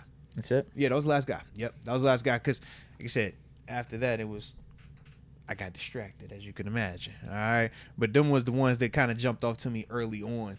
So, like I said, man, I'm sure it's going to be some other dudes that's going to pull up on me and let me know about them. But, yeah. I'll just say a few things of a couple of the names I recognize on these rosters. Sure. No. I know that I left out a name. That's who it was. I'm glad you said that. MJ Devonshire. Yeah. Absolutely. He was playing an outside corner. I think he could play slot for us, bro. Al-Equipped kid, local cat, played at Pitt, 5'11", about $179, $180. Impact plays. Yeah, bro. I like him. Yeah, bro, I forgot my screen. You know what I'm saying? I ain't scroll up enough, man. I was like, I knew it was another player. MJ Devonshire, that's definitely the cat. I like him, bro. I think he's a little bit too small to play outside for us at this size. But I think he could play in that slot for us. I think he's a tough player. I think he's a smart player. Yep. Not afraid to be down in the grass. Understands at the catch point when he get that head around. I thought he was a good player. That's what I wanted to ask you about. I was going to say, yo. He's good. Yeah, okay, I would like him in the fifth 5th round or something. Okay. It was a couple of Pitt cats. You know what I mean? I'm like, yo, who is this dude? Like, how you felt about him, man? Yeah, he's good. The receiver, Bub Means. Yeah, I saw. Yeah. I'll take that USC guy over him right now. Respect. Maybe Means can get it together in the pros, but he left more to be desired at college. Respect. Just to put it simply. He wasn't bad. Like, last year he wasn't bad. We had some poor quarterback play. He had like 700 yards or something. But, yeah, he's all right. Inconsistent. Our receivers have been inconsistent ever since Jordan Addison left, to be honest. But, again, we've also had inconsistent quarterback terrible play, quarterback play. Yeah. I was going to ask you, too, though, with MJ Devonshire, because, like I said, I like him, and I obviously remember him being at Pitt, but you might attest to this better. Him versus, like, an Avonte Maddox coming out. Because Avonte's been in the league now for going on, 5 years, 6 years now? I think Devonshire's better. Okay. Because Avonte was what, third? Like, the vibes coming out of college, I like Devonshire better than Maddox. Okay. Because, like I said, this isn't even, and I know, see Baron 33, I know you probably don't like, yo, man, not the Pitt vibes. I get it. I wasn't even on that this time. This was like when some genuine, like, yo, I like his game. And I was going to say, if not Pittsburgh, then you know it's another channel that I was going to be talking about MJ Devonshire on. So don't you trip. All right, he just a couple That's proof that he's good. He got some other Pitt players that he can roll with up the road. You know what I'm saying? We take him up there too. We ain't tripping, all right? But yeah, I think he was just a good player in the game. Because when I saw the hell, I'm like, oh, it's Pitt. Y'all gonna kill me. Yeah, I was like, it's gonna kill me. You're gonna think I'm trying to do this because Deke. I'm like, no. I think the dude is actually like a good player. Like watching him play, and I do remember, like legit remember him at Pitt too. So I'm like, okay, I know this dude has been good. I remember him, man. The pick 6 against West seriously, Virginia. Yeah, I know Devonshire, man, and it's the Quipper kid, man. Heck yeah, lovely Al-Equipped. Shout out to lovely Al-Equipped. Bink the Batuzzi backs me up here. Says Devonshire is one of the few homer picks I wouldn't be mad about at all. Respect. Because I looked at him the same way I look at Dane Jackson, bro. Where I'm like, bro, good player, tough player, smart player, can come in here and give you quality snaps and can get you out of certain situations. Like, I just think he's a good player. Pitt produces and he good gives special pros, teams. man. He gives me special teams too. I like his game. Yeah, when I find it, it's the local kid too, bro. I like the fact he's local, man. Shout out to the Quip cats, man. Yeah, Caden Slovis is on the do not draft list. I trust me. When I was going through which quarterback I was even going to bring up to talk about in here, I got to Tua, and I'm like, I love Tua. I could sell. I keep calling him Tua. Talia. Excuse me. I was like, I could sell Talia. I like Talia a lot, bro. And I felt like if you cut that tape on, you was going to like Talia too. And I could see how you was like, yo, you like him a little bit. You just scarred by his brother. I said I didn't mind him. Yeah, I didn't mind him. Yeah, he hasn't scarred you. Third quarterback. It's the family that scarred you. He hasn't scarred you, though. I also... And he's got the bloodline, so that gives him an edge up for potentially getting picked here. You know who else kind of sold me on him? Steve Sarkisian was up here talking about how he had him and Tua Worked with both of them. Seen this now. I'm just like, God, dog. All right, yeah, you selling me. All right, I like him. Okay. For a day 3 pick. That's why I'm not tripping, because we know we're gonna need a 2 or a 3 regardless. Yeah. And it doesn't hurt if that's my 3. It doesn't hurt me, because at the end of the day, he checks off a lot. Wait, of the he's boxes. 5'9" though. He's short. No, That's what say he's little, bro. What? 2 is little. How big is 2, bro? Think about it. How big is 2? He's got to be over 6 foot. He's got to be, right? Check it out, man. Now, if you want a positive example for Italia, would be Kyler Murray. Yeah, you say Kyler, because Drew is what, 6? What was it? Was he 5'9"? They both short. Because that was a big deal. Remember? I the remember. Combine and Yeah, stuff? I remember. This is my thing when I'm watching him play. Kyler 5'10". If I'm watching him and it's, they round up on him. That's the Google height. They're gonna round you up now. Let me type in Combine. They're gonna round you up. I feel like Combine. I don't think he had 10 next to the 5. I don't remember it either. Combine. Yeah, I think it was like 5'9". Yeah, if I had to guess. It was 5'9". All right, this is NFL.com. They got it at 5'10". So okay, 5. Rod Dahl say 5'9.5". Did he have the high top fade? What was his haircut? Because it just says 5'10" even. Yeah. And like for the hand, they have 9.5. The arm 28.5. Yeah. So I guess that's right. So check Kyler Murray, check Bryce Young, check Drew Brees. Bryce Young. What's your guesses? I think Brees is the tallest. I think Brees was 6'1". I think Bryce is 6. I think Bryce is 6 or 6'1". You're saying okay, Brees. I think Brees is the tallest of the group, maybe. Bryce, I'm saying he's 11, I or think is he's he like 6? he's either. I'm saying 5'11" or 6. Because Google says 5'10". They like them 5'10s. Let me go to this combine. Because to me, man, when I was watching Tagovailoa, I did not feel as if he was too small or too I thought little that to too play. watching. Yeah, I didn't think bro. that. I'll be honest with you. I didn't see passes getting batted. Honestly, that's the reason why I read the comment. Yeah. Because I'm surprised. Yeah, I'm shocked that too. He's listed yeah. at 5'9". You hear me? I'm over here like, bro, pull the mother cast up, because I'm like, he don't seem like that. Like, he just seems like thinner than Tua. Like, Tua to me looks bulkier. You know what I mean? But Talia just looks like Bryce Young 5'10" and 1/8. That's interesting, bro. Drew Brees gotta be like 6, right? 6 and a 4th. He's my height. 6'0" and a 4th. Yeah. Don't say and a 4th. It's a 1/4 inch. It's a 1/4 inch. All right, give him. What other QBs did you want to bring up? I'm trying to think. Who else is? I think that's about all. Was the Mike ones. Vick under 6? He might. No, he's 6. I'm seeing 6'1". 6'1". Yeah, I feel like he's 6'1", 6'2". Phil's 6'2". Shout out to Michael Hirak. Excuse me on that one. Michael Hirak. What's Russ? Russ like 5'11". But Russ like 5'11", Yep, 220. 5'11". Yeah, he bulky, like beefy. Okay. Oh, let me give another quick update. It is 5:30 real quick. All right, so we got a lot of the new crowd coming in, okay? All right, just give you the heads up. All right, the 5:30 crowd, y'all didn't get it with the 5 o'clock or the 4:30 or the 4 o'clock crowd. But my dog L Bill hit us up prior to the show starting. He had to reschedule, so he communicated with us on the front end. He did not no show or bail on us, but we did have to reschedule, so we will be getting that done. And as soon as we get that new date, we will let y'all know. Pinky promise, all right? But yes, I will let y'all know that, yeah, because it's the 5:30 crowd, and I do feel like we're going to get, it's the next wave. You know how I go. And shout out to the chat, though, because I do see a lot of y'all in the chat communicating with everybody like, nah, bro, this was going on, man. Bill, da-da-da-da. So shout out to y'all.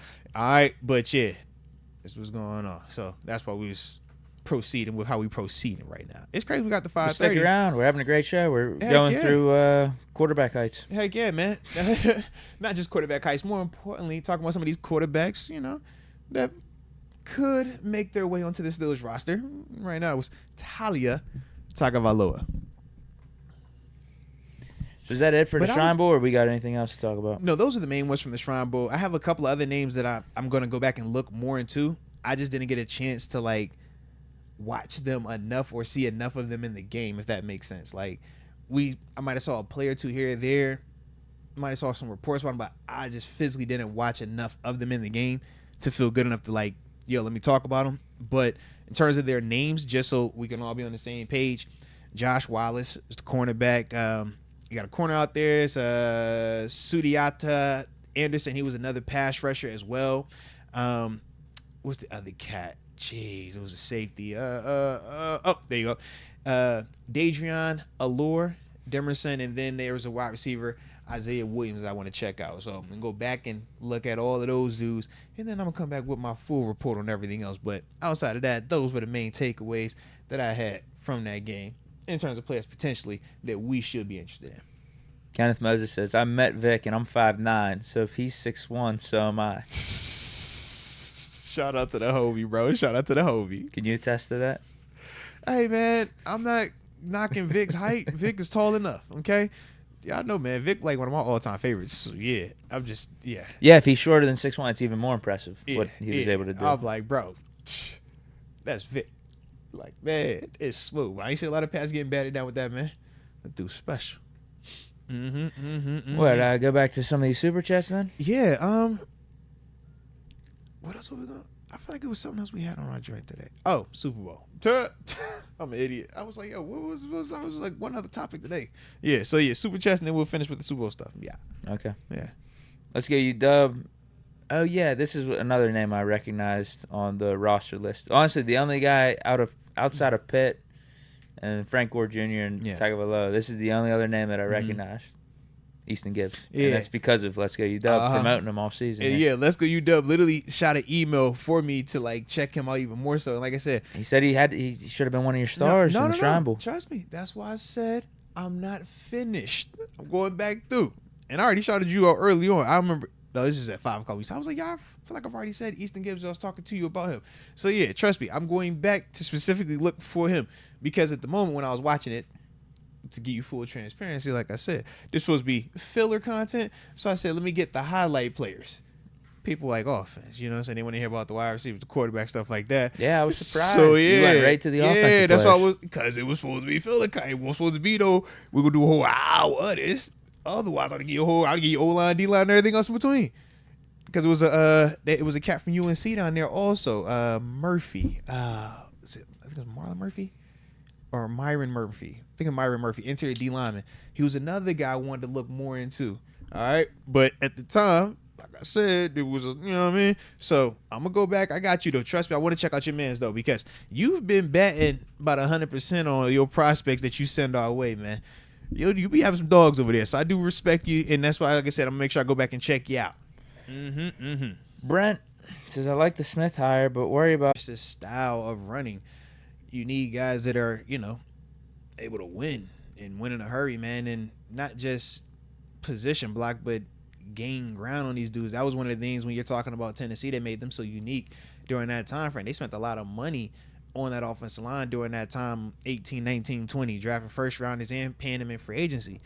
But at the same time, you look at how they were able to create some of those rushing lanes, and it was a big reason because they spent that money up there. For us, we haven't spent a lot of money on our offensive line to that extent since the Killer Bee era. That was when we had the most resources allocated to that position, and you think about what that position was league-wide, arguably the best.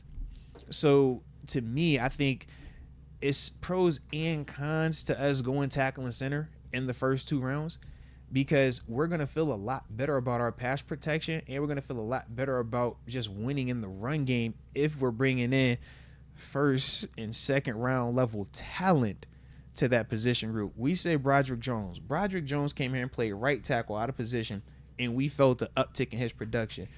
Think about Broderick, though, in comparison to Dan Moore, who we said is a 4th rounder who's playing his natural position.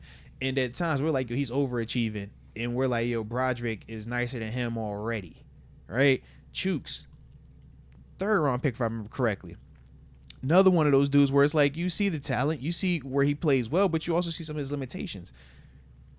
1st and 2nd rounders are Marquise Pouncey, David DeCastro.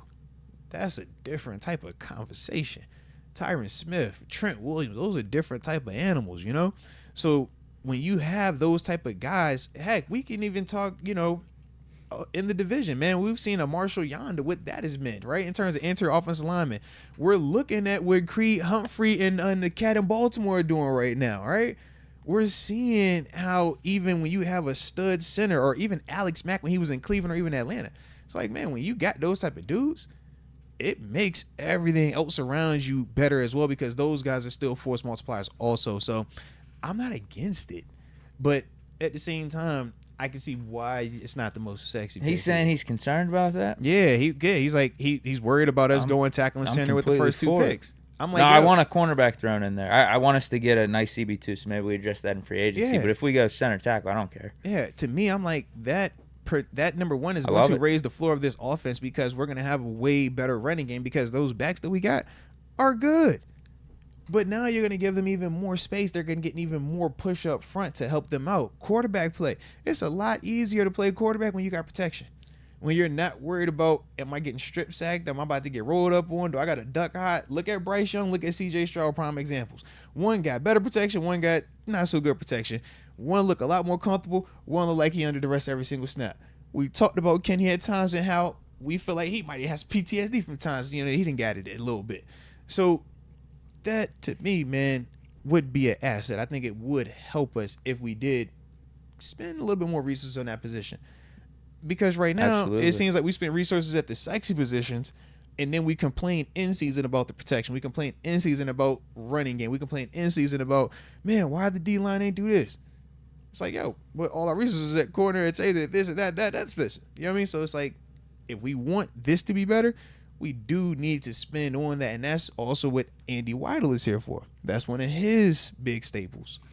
And we did a little bit last year, you know, bringing in Sayamalu, and then the year before that, signing Mason Cole, James Daniels. Brought Nate Herbig also. Yeah. Yeah, drafted Broderick Jones, traded up to get Broderick Jones. So we've been trying. Some pieces haven't worked out as much as we would like, but yeah, I think adding a couple other guys on that offensive line is something we got to do this offseason, whether it is free agency or draft. But then you look to corner, you look to inside linebacker. Again, that's what I think are our top three. Yeah. O-line, corner, inside linebacker, whatever way you want to slice it. Chris G says, Moats, check out Jaheim Bell, FSU. He's on my list. I've heard that name. Yeah. Absolutely. Shout out to Chris G, though, one time. For Elijah West, Muhammad killed versus Dion in them, if y'all seen it. Dude, you're right. He was thrashing. He got hurt in the game, though, didn't he? I want to say he got hurt. He was cooking, though. I do remember that. Are we talking about Kamara? Yeah, because Colorado State was Colorado. Rusher. Yeah, because they couldn't block him up front. Yep. Yeah, good call. Because that's the same game where the safety, did the dirty hit on Travis Hunter. Yeah. Hit him late down the sideline. Absolutely. That's all that game. Yeah. Yo, Colorado came back. That was a really late game. Yeah. I think I was up till like 1 a.m. or 2 a.m. It was like stupid late, bro. Heck yeah, man. But I definitely remember that, man. Now, he was a problem. Yo, that's funny. That's the same cat. I like him even more now because, yo, he got dog in him. He for a fact got dog in him, man. If you go show up in a game like that, play the way that he did in that game, man, in terms of not having them one be too big, because this is when Prime and them was like hot too. Yeah, that's when they were ranked. Yeah, they were hot because they the ones who knocked them off. Yeah, absolutely, man. I like that, baby. I like that. Shout out to Muhammad then, man. Yep, I'm a fan. Jacob Fuentes, check out Carl Jones, UCLA edge rusher. Now, Carl Jones, that name sounds familiar. I got to look because it was two twins that were in the Shrine Bowl as well from UCLA. Edge rushers also. So I got to see, man. Definitely got to check on that one. Phantom TV, did you guys talk about Tom Arth and Zach Azani? Yes, we did. Is it Azani or Azani? I wasn't sure. It's like Azzaanni? Yeah, I don't know. Who knows? But yes, we did talk about both of those guys earlier on in the show. But just to reiterate it, we like both of the hires. We think that both of these dudes bring youth and bring, just a different set of eyes, a different set of perspective to the situation here. And it's an outside hire. So we can't trip on outside hires. We like outside hires. But yeah, whether you're talking Tom Arth in terms of the past game, whatever we're going to call him, we like that idea. We like this mindset. I like the fresh set of eyes. And then for Zach Azzaanni, we said, man, this dude has had a lot of experience as a wide receivers coach. He was in Denver. We saw some of the development that he had out there. So it's like, yeah, man, what's wrong? Bring him in. Heavy connection with AB, too. Heavy connection with Central Michigan. Free 8-4, man. Free Made 8-4. AB who AB is. Sabotage 8-4, man. Bring him back. Sabotage 8-4. Bat 300. He's got a prospect suggestion. Says B. Allen, running back, Wisconsin. All right. Let's get it then. You know I'm gonna tap in. Joe Gerber. But I feel like we're gonna have to see if B. Allen is better than Frank Gore Jr. now. Because right now, just early on, you like Frank Gore as the late running back pick. Yeah, as we sit in February 8th, Frank Gore is he's at the front right now. I'm like, I like you as my late round running back. If I need one, I'm going to you first. Yeah. Joe Gerbers. Outside of Ball, Vic probably like Drake packing, so height don't matter. Love the show. Deke, I need one of those Madden streams. Hold on, I'm so confused. What happened? What happened, bro? I'm so confused. Vic probably like Drake packing something like what? I'm confused, bro. I feel like you know what's going on. Do you know I feel like I'm missing something. Am I missing something? I feel like I might be missing something. Never mind. Am I missing something? What are your questions? I don't get it. I feel like I'm missing something, man. Outside of Ball, Vic, I think he's talking about Mike Vick. Okay. Probably packing like Drake, so the height don't matter.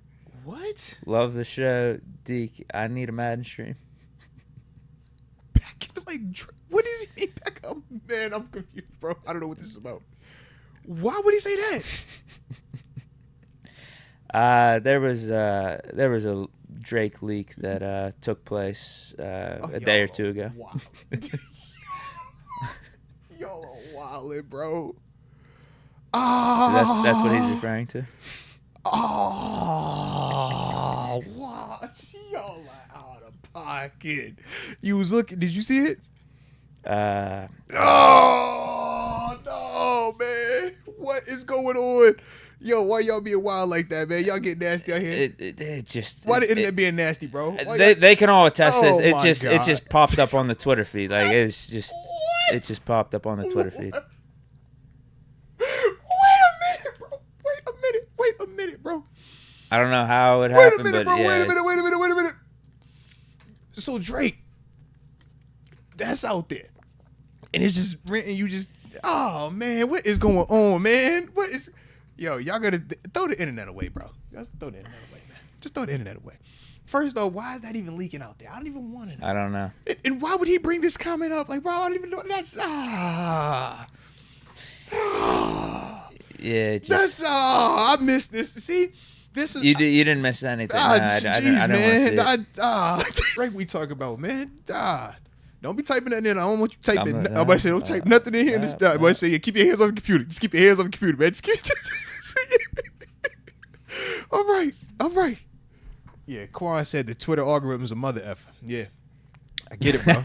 Like I understand. I will agree. The algorithm is very janky on Twitter because or X, whatever you want to call it. Because there's been times, bro. It's been corrupted. You could look at a regular post and you check the comment section, and before you know it, you're like, what? How did this happen? Where did we go? How did this get to this? And yeah, it gets kind of crazy. So yeah. Gorilla Mode's backing me up here. Says Deke is right. It was front page news on X. Yeah. See, it makes sense then. I'd be missing it. I missed that one. I missed it, man. Shout out. Because some people are questioning whether or not it actually did pop up on my feed in the chat. They're questioning that. Oh, this sounds like you searched it. That's what they're wondering. Oh, they don't believe me. Oh boy. Oh. Yeah. That's funny. Yo, stole my dog out, man. They trying you, bro. It just popped up. It's my boy. Y'all can't be trying my boy like that, all right? Deke searching. I was going Drake, on Twitter for Steeler news. Yeah, bro. I was going for some wholesome content on Twitter. Deke, I'm about to say Drake and Drake. I'm combining y'all two now. Lord. My dog Deke ain't searching for the nudies, bro, or the leaks. He ain't checking for all that, bro. That ain't what he on. You know what I'm saying? I know Deke. I know his cloth, man. He ain't cut like that, all right? Chill out. Yeah. That's funny. Yeah. Bro, the only reason I went on today was because I knew you was going to have the picture. Let me hit the retweet.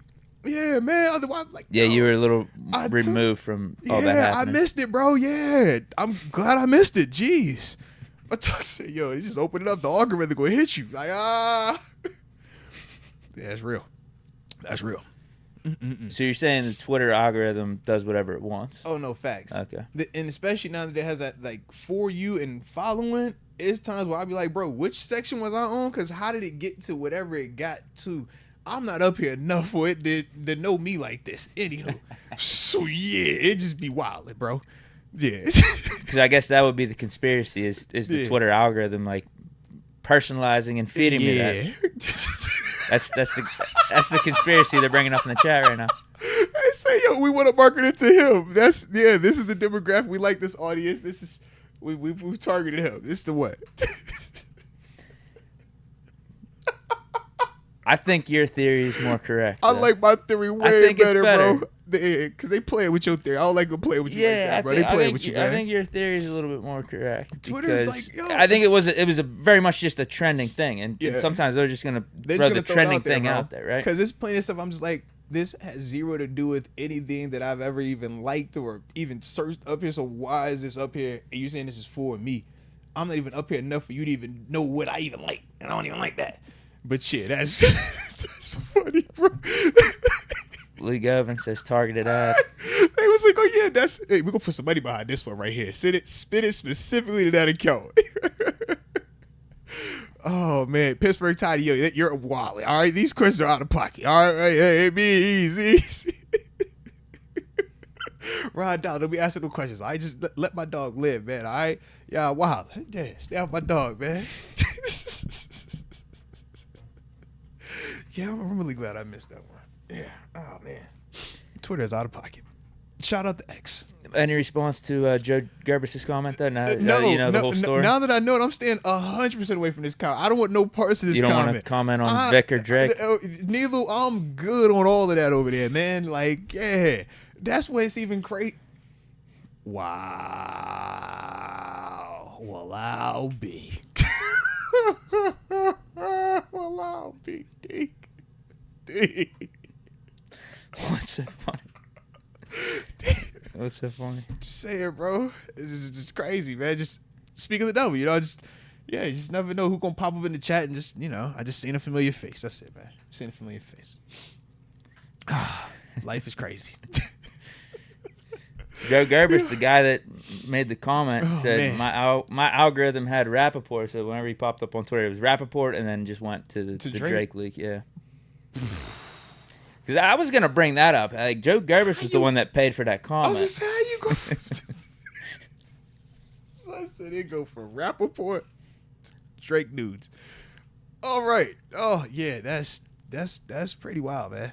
Like I said, stay away from the algorithm. Whoever's in control of the algorithm, you gotta watch them. They janky, okay?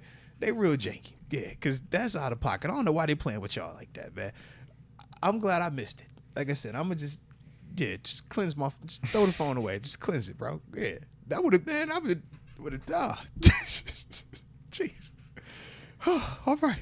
But yeah, there's your context. There we go. I appreciate that context. I needed that. I missed all that. That's crazy. Oh, that's crazy. Oh, I feel bad. Like,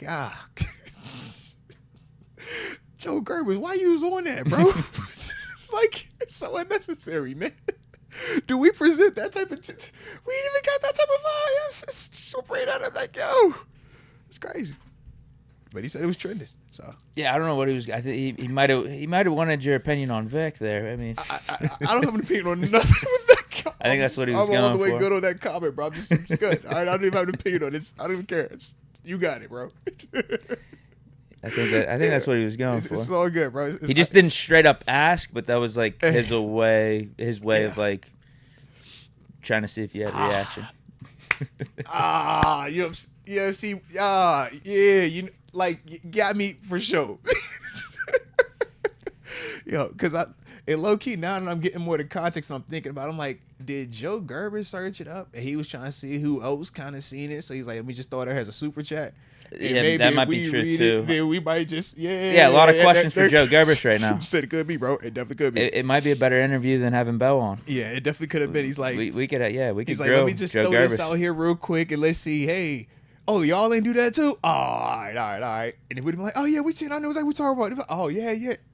I don't know, but people did like his comment too. Shout out to the people did like the comment. So there are other people that agree with him, whatever that was on, man. So yeah. Jacob Fuentes says, first time catching a live. This is much better than catching the replay. Let's go. Shout out to you, Jacob, man. I'm guessing he's catching the live because he was expecting Le'Veon Bell. First time catching a live. Don't say it like that. Damn. But no. I've seen Jacob's name though. I do recognize the name. I've seen the name. I've definitely seen the name. So Jacob does rock. So why is with this only us. the first time he's catching a live? Maybe it's his workflow. But you're right. This the L Bell effect. You broke out your nice hat. I broke out my fresh Manscaped shirt with my chunky dunky sneakers. So yeah, man, we was all on the same page with it, bro. Everybody brought out their Sunday best, man. All right, everybody brought out the good gear. I'm with you, man. It just happens. It happens, man. Kel Turner, I think Le'Veon should be brought back for high-end depth so the offense can run some two-back schemes and disguise the RPO and play action, not just Najee equals run. Oh, so you're saying two-back scheme in L Bell and Jalen Warren. Interesting. That's a unique approach. I've seen some people talk about even L Bell potentially playing the slot role and bringing him out there like that. I get what you're saying, though. I definitely do. I don't hate it either. But I think we just, like I said, we got multiple things we got to cross off before we can get to that stage of, how much planning we're going to utilize with them. Because number one, it's like, what does it look like? Number two, can it still do what it's supposed to do in terms of the dead leg and stuff? We know that that's also part of the conversation at play, right? Because he did say that when he had, made the announcement that he was interested in returning. All right, so, but he will be 32 in March. That's the other part of it. Yeah, Steve Anders said in 10 days. Yeah, he'll be 32, bro. He says can't be worse than Benny Snell, though.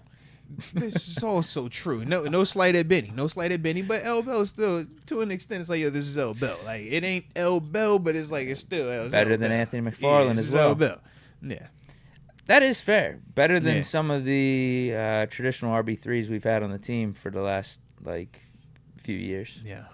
There's a case. Right now, I think there's a case Bell's better than Godwin Igwebuike as a straight-up running back. Yeah. It's just, the question is Bell's value as a true running back more than Igwebuike is as a special teamer, return man, and third running back, practice squad rep running back also? That's part of the dynamic, and we're going to look at the cost and say, well, L Bell's minimum is going to be $600,000 or $700,000, right?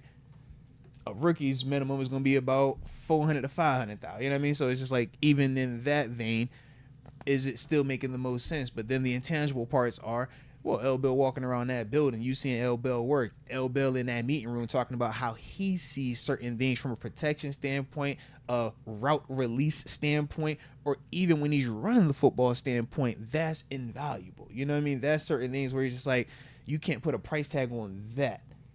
And you can't get that from Godwin Igwebuike or some of these other third tier running backs.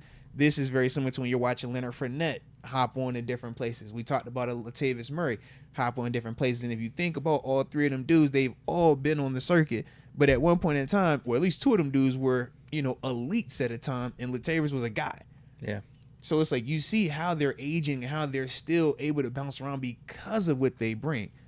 I just think with L Bell, he was just the loudest of all of them. He came with the most, not baggage, but just the most attention. So with that, not everybody wants to deal with that.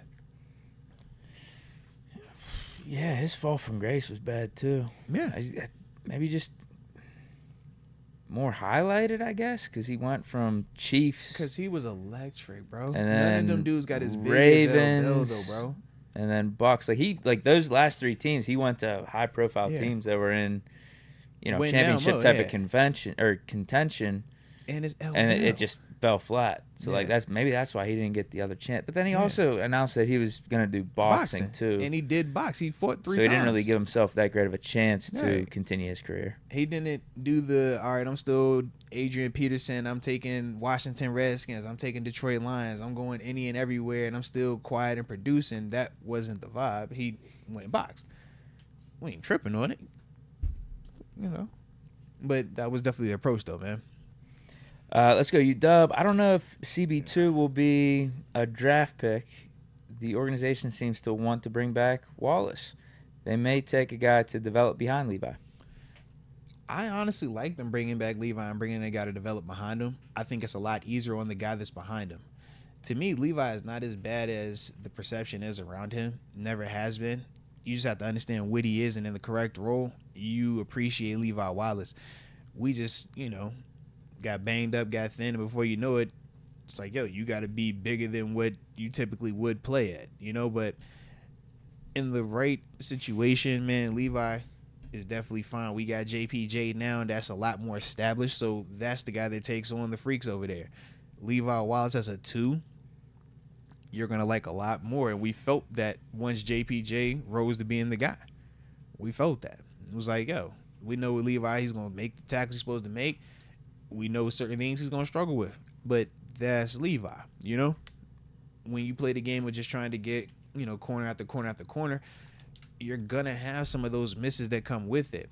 We're not saying that Levi is your long-term answer. I'm not saying that. But I do feel like in terms of this upcoming season, that's just one less area to have to deal with if you bring back Levi versus if you allow Levi to leave. Now we're not talking about bringing in a third corner. We're talking about bringing in a second and a third, because now we're going to need 2 other dudes in that room. And this dude is already proven to an extent. We've already seen him in 2 seasons have certain, varying levels of success, whether we're talking about the turnover part or even just coming back from struggling early in the season to being a lot more competitive in the back end of the season, So that's kind of how I look at it, man. Yo Young. Whoa, shout out to Yo Young. It says Drake can swing it like a golf club. What? Yo, why y'all being like this, man? How did we get here? Deke, this is your fault, man. This is your fault. I'm blaming you. I'm going to seek comfort. This is your fault, Deke. I literally saw somebody say, dang, Moats, you got the Manscaped shirt on. You broke out the chunky donkey shoes. And y'all talking about Drake, and he just shook his head. And I'm like, I don't like how you made that. Like, you including all them things at the wrong time. Like, me having the shirt and the shoes was for the elbow. The Drake stuff, we ain't had no clue. I did it. Deke, clearly, the algorithm got Deke. I was spared, okay? Sometimes they say ignorance is blessed, or is blissed, okay? I was happy being ignorant on this topic. Deke just gave me the throw. I should have known Deke was smirking too much. I should have known it was something that I was not going to want to know. I should have known this. But I couldn't. And it was my fault because I was curious. I was like, yo, Deke, why you laughing? What's going on? Deke, just talk to me about it, man. Well, I don't get this convo. I don't get this comment. But clearly, you got something. It's like you had a secret. And unfortunately, you did have a secret. And I did not want to know the secret. And now I know the secret. And it's just unfortunate because now we dealing with this type of stuff with this. Yeah, all because of your secret. Yep. Craziness, man. Well, shout out to the algorithm. It's the gift and the curse, clearly. Hit the like button one time. Don't forget to subscribe. You know why? Because the algorithm, okay? But you better be careful. Don't like the wrong vids, because that algorithm is going to see you something totally different, all right? So rock with us. Cheeks. Deke's baby mama. Drake got nothing on Deke's heavy artillery. Bro, what are we doing? Y'all are wilding. And this is, yep, see, once again, Deke. I blame Deke. Deke, that was your baby mama's 20th chat? Bro, why did 14 people like this super chat? Deke, what is wrong? What is wrong, bro? What is going on? Why is everybody liking that chat? And you over here nodding your head. This is crazy. Y'all out of pocket, man. I appreciate that support. Right, y'all wild. Y'all wildin', man. Y'all are sometimes you need people out here talking you up. Y'all are wildin', man. Y'all are wildin'. But at the same time, you don't want the expectations too high. Mr. 13? What you say? What? 13? That's what the Fox announcer said whenever I was at the game. Bro. Y'all are wildin'. Deke, you, your baby mama, all y'all wildin'. You, your baby mama, wildin'. With a capital W. Whoa, wildin'. Mm-hmm. Yep. Deke's side chick says... Hold on. Deke, are you telling me your baby mama and your side chick in this chat today? That's what we doing? That's what we doing. That's crazy. Listen, whoever's running these burner accounts knows how to... That's crazy. Take some content and make those an are your opportunity ladies from too. it. Those are definitely your ladies. I see little Glorilla and I see little Miss Amber. Whoever runs these burner accounts saw the Joe Gerber's comment and then saw the direction of where the podcast was going and what we were talking about, and took advantage. Rod Dollar, the podcast just went wild today. And brought in some funny super chats. It's out of pocket. Okay, it's a Friday Junior. All right, we were supposed to have L Bell. He had to reschedule. It's all love. We're gonna get it back. We're good. It's already been talked to. We're straight. Everybody's good. But it's just like, dude, how do we get to here? All because Joe Gerbers and Deke. Joe Gerbers with the comment that was out of pocket, and then Deke with the explanation that was even more out of pocket. And now we got your baby mama and your side chick. And yeah, here we are, man. Here we are. It's crazy. The side chick says Deke treats me right because he knows I'm crazy enough to leak his Big Ben. Hey, yo, I didn't know what she was gonna leak, because sometimes she'll leave a prize that you might not want. You know what I mean? So I just wasn't sure. But I don't want to know what you call it or what y'all doing. Okay, y'all just keep that in house, please. Yeah, Rod Dog, it's L Bell for it. Blame L Bell. Yeah, because if we was talking to him right now, we wouldn't be talking about this crazy chaos. Yeah. All that, okay? I got virgin ears. Yeah. I mean, these are some high praise adjectives they're using out here. Heavy artillery. This is a lot going on, man. There's a lot going on with this combo, man. They might be setting the expectations too high out here for me.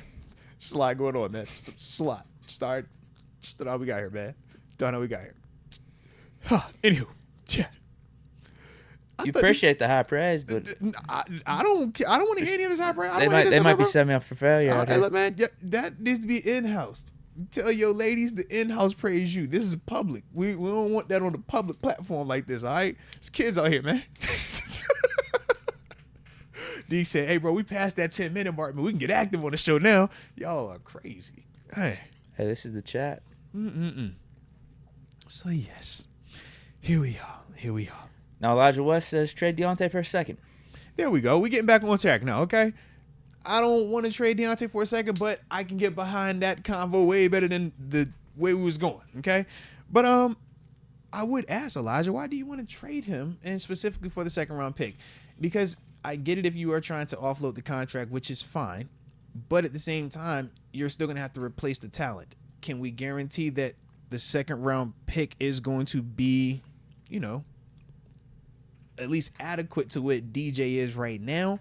We can't guarantee that. And then if we're going out in free agency to try to replace his production, then we're going to kind of be spinning right in that same ballpark for the version that, Deontay Johnson is already that. So that's my only thing. I do like the mindset, though. I'm not tripping on the mindset. I do like the mindset. So, yeah. But that's my whole thing with it. Also, real quick, Boomman318, shout out to you. I'm glad you're here today because remember yesterday I told you had the comment that was the most liked. Okay?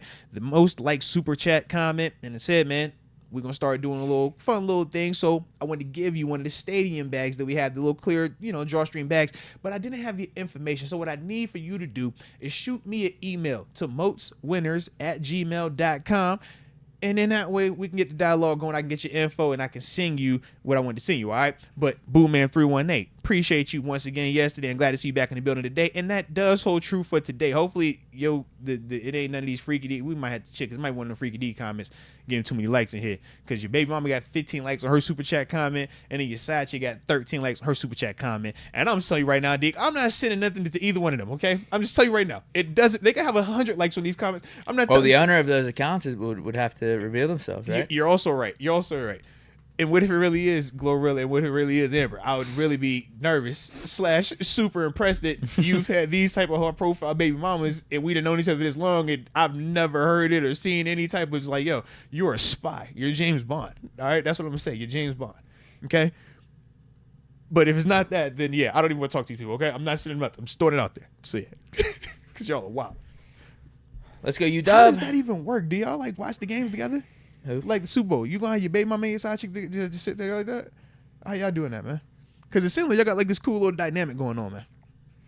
I don't watch it with either of them. Player. I see you. Now, let's go, UW asks, whose leak was better, AB or Drake? Or Deke? Whoa. You leaks? No. Oh, I was about to say Deke. Whoa. No.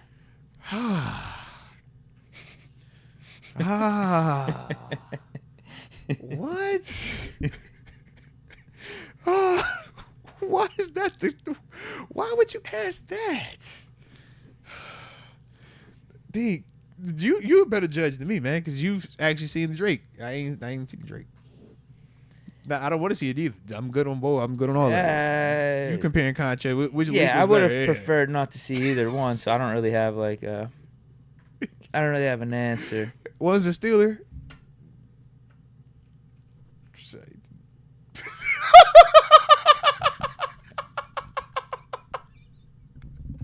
Oh, bro, this is crazy. This is crazy. Like, who we asked? Let's go. You know why you asking this question, bro? Let's go. You answer that question. I'm gonna answer this question, bro. You know what I'm saying? You answer that question, bro. The chat has answers. There's actually answers coming in. I'm scared. I don't even want to look at the chat. I'm just gonna drink me some drink. I'm gonna drink me some water. I'm gonna hydrate. That's what I'm gonna do. I'm scared.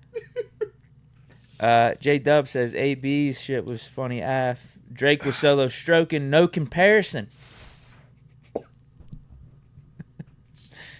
Go home. I just want to go home. I just want to leave. Well, he didn't really answer the question. I just want to leave. Like, yo, what? He didn't answer really. Which one was better?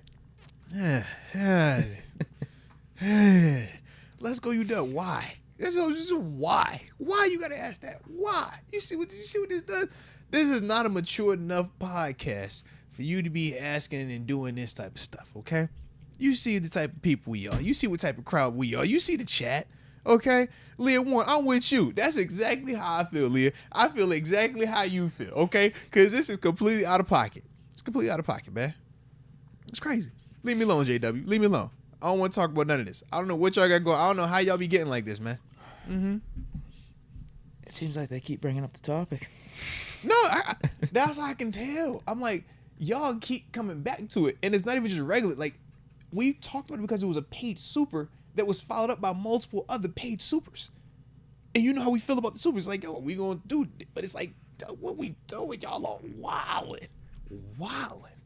And this is on the back end of the show. Wildin', Deke. Wildin'. I thought it was gonna be gone by now. I thought they weren't gonna be here because, you know what I'm saying, we had this rescheduled to help out, but yo, they wildin'. I can't. Yeah, Leah Warren, chat going wild. Yes.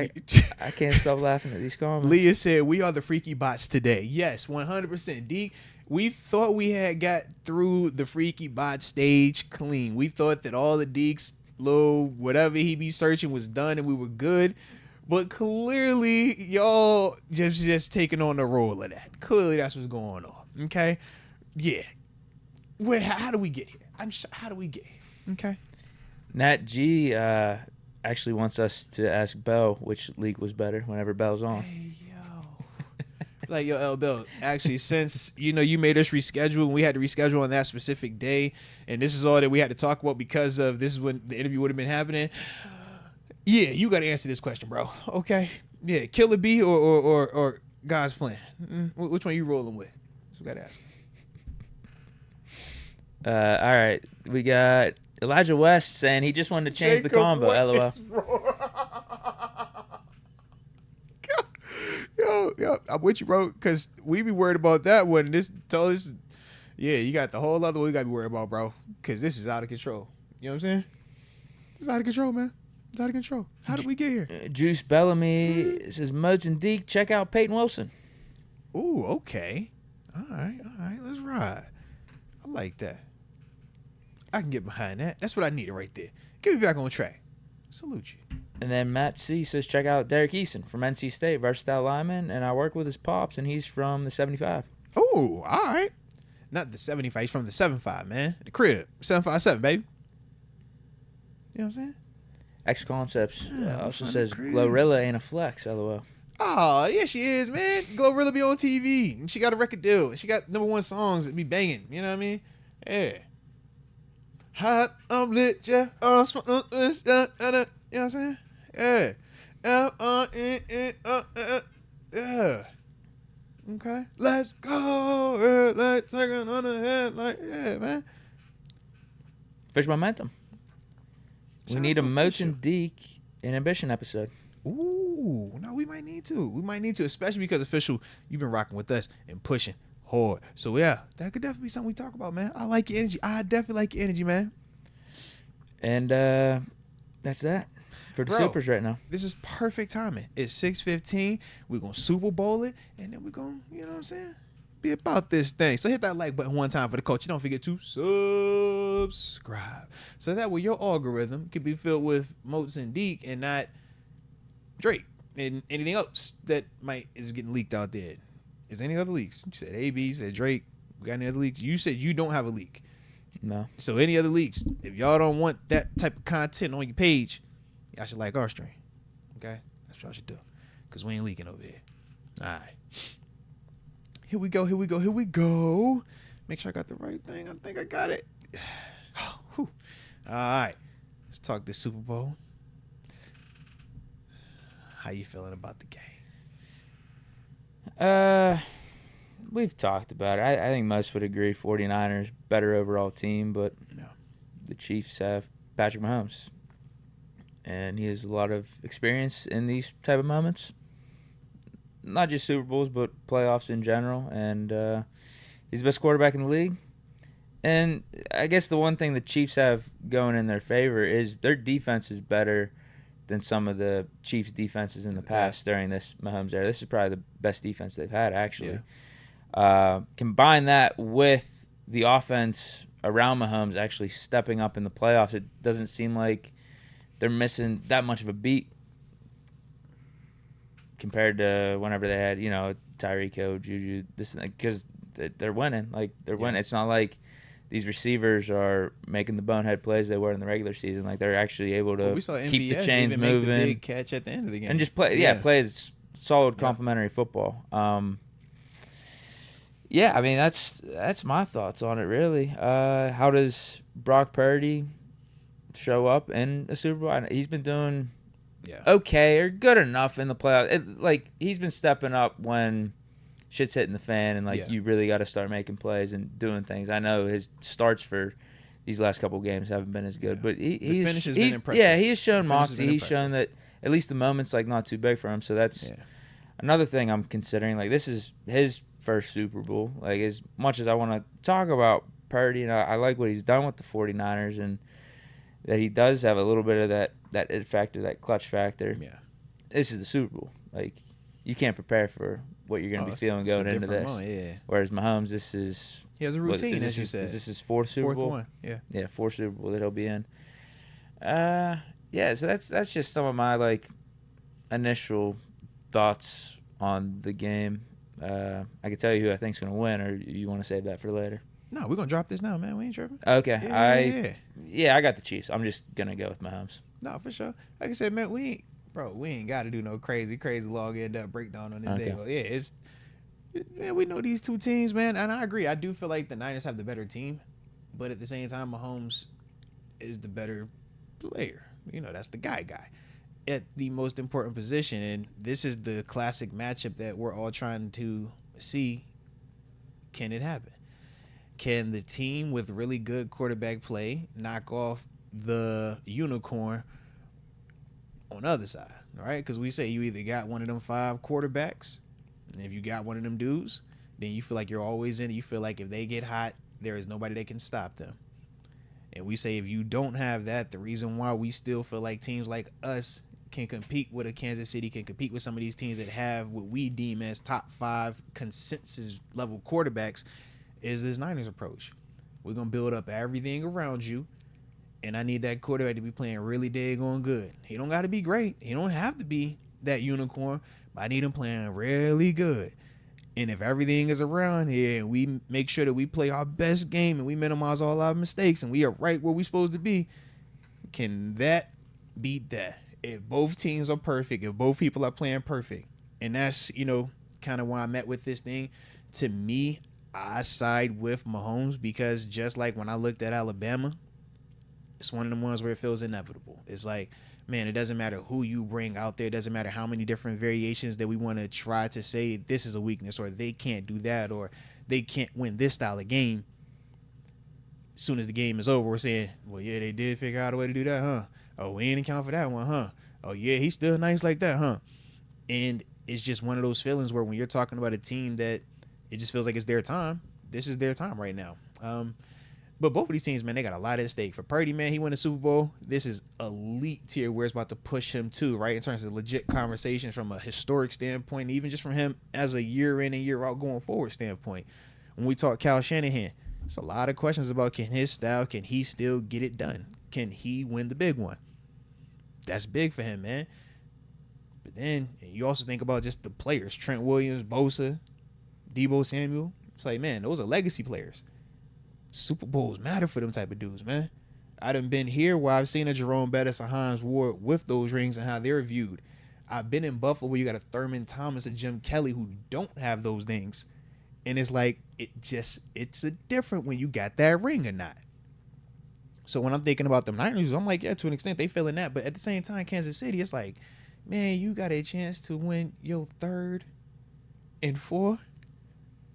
That's crazy. When you talking about Andy Reid, you got a chance to do something that we haven't seen done since Belichick, right? For Andy Reid and Tom Brady, going the back-to-back thing, or Andy Reid and Pat Mahomes, back-to-back. We ain't seen that since Belichick and Brady. We saying that y'all potentially got a new Belichick and Brady. Y'all flirting with it. The only people that didn't knock y'all off realistically has been Belichick and the Brady boy. So that's the part for me where I'm like, I think it's really interesting, but I also side with Kansas City because they got the Swifty and Travis Kelce, just like your boy Jordan Poole, balls up when his lady is in the building. The stats reflect it. He's nicer when she there, so I expect him to go crazy in the game, man, and give me Chiefs. Walk-off game-winning tutty back of the end zone to Travis Kelce from the boy Mahomes 28-24, and we getting proposal. Wow. We're getting proposal. I'm calling it, man. We getting proposal. He'll go left knee though, not right. Wow. Prop bet. Come on, man. Is that actually out there? You don't think she can? You don't think proposal, kiss? Which one you going for? I'm going proposal. I didn't know they were out there. I'm going proposal, bro. I don't think it happens. I'm going proposal. If they win, if they lose, we ain't getting none of it. It's a parlay, because Chiefs got to win for it to happen. If the Chiefs don't win, we not getting the kiss. We not getting the proposal. If we win, he get the game winning. I we think get that's proposal, bro. Probably just based off whatever odds you get on that parlay. That could be something intriguing to put some money down on. Mm-hmm. And I'm going with red Gatorade. You know, it's the best color. Okay. Noriega thinks Brock Purdy is going to be Mahomes' kryptonite, like Eli Manning to Tom Brady. I mean, it could be. He's got 49ers by 40. Ain't nothing wrong with that. Wow. Ain't nothing wrong with that. I would put the poll up, but I'm scared to even go that direction today after the way y'all was going with this comment. The way these past 30, 40 minutes, we ain't even going to do that. But, yeah, man. I guess I'm trying to look through to see if the chat has any bold predictions for this game. John Easton said he gonna propose and she gonna say no. That's pretty daggone bold. She can't. She can't say no. No, you can't do that. No. You say yes, and then we It just doesn't work out. rethought things after a month or two. Look at you, bro. That's a vet move. I hear you. That's what you did. You can't say no. You can't say no, bro. Yeah, you can't do that. You can't say no. Mm-hmm. Yeah, and it doesn't even have to be that they break up. It could just be, well, at that point, that's kind of tough. You might need to break up because they're gonna be planning the wedding. Everybody's gonna be planning the wedding. You might just need to break up. Yeah. If you're trying to extend the engagement or say like, let's not do the engaged stuff right now. Let's go back to being boyfriend girlfriend. That's tough. That's tough to be going backwards like that. That's very tough. So they probably have to. Two, yeah, they probably have to break up. Yeah, just straight up. We got hold on, let's see. Bet 300 bringing up the Fred Warner Kelsey matchup. I'm excited to see it. Fred nice, bro. Fred nice. I just don't see them stopping Travis Kelce though. I think the way that Fred Warner stops Travis Kelce is Nick Bosa, Javon Hargrave, Eric Armstead. I think that's the way that you stop Travis Kelce, man, because Fred Warner's a heck of a player, but Travis is different right now. And it's not just that, his athleticism, it's also the rapport that he has with Mahomes. So they're throwing, Mahomes is releasing things that realistically you're looking on film and you're like, this technically isn't even a good idea to make this throw. But because of the rapport and the timing that Kelce and him has, it's different. Plays aren't even fully developed in the traditional sense, right? Of just how you'll see him just break off a route. And Mahomes will know he's already about to break that off before. And everybody can be doing what you're supposed to do on defense the right way. And it's just, they just kind of got that dynamic. That's why I kind of joked about the whole Shaq and Kobe. I'm like, yo, they just are in sync because they not even running full routes like they're supposed to be running. It's like, that's a post. It's like a corner, but an inside fade stop route. Because it's like, okay, if you're leading Kelsey because you slice up under it, he'll stop. And then Mahomes will throw it to the backside. But then if he's leaving you, Mahomes will lead him. It's like an option route before a corner route. That is it's crazy. And then if you get this in his zone, he'll hook it up. And you're like, dude, how do I guard all of that with just him? So that's what I'm saying. That pass rush going to have to be the answer, man. SD Ninjas got CMC for Super Bowl MVP. Ooh, okay. Did you see that Taylor Swift is selling one of her private jets, by the way? No. Yeah. Just in case you ain't know. But that's not the one that's being tracked, okay? They're tracking the big one because that's the one that she uses everywhere on the tour. But she's selling the little one. Okay. Just in case you... Or no, she's selling the bigger one that she used on tour, and she's going back to the smaller one. Just in case you were in the market. No, I'm not. Okay. Not right now. Okay. That's it. I'm not... we got a lot of people saying they want the Chiefs to lose because they don't want the dynasty to start with them. Ooh. They don't want them getting 3 rings. Like Jamie Carlos says, Yeah. Let's go Niners, F the Chiefs. Yeah, what's better, the new dynasty or the Niners tying us at 6 and they also having the young quarterback with a lot of that core coming back? Are they about to go on the run? Because Purdy is definitely they're not going to be able to keep it up. Purdy still has another year, though, of being on the crumbs. They just have so many of those big-ass contracts. I don't think they're going to be able to keep up with that team. Yeah. Now, if Purdy keeps developing and keeps playing good and actually is an elite quarterback, then, hey, they'll probably be relevant. I think that's a tough one because I feel like their models are inverted.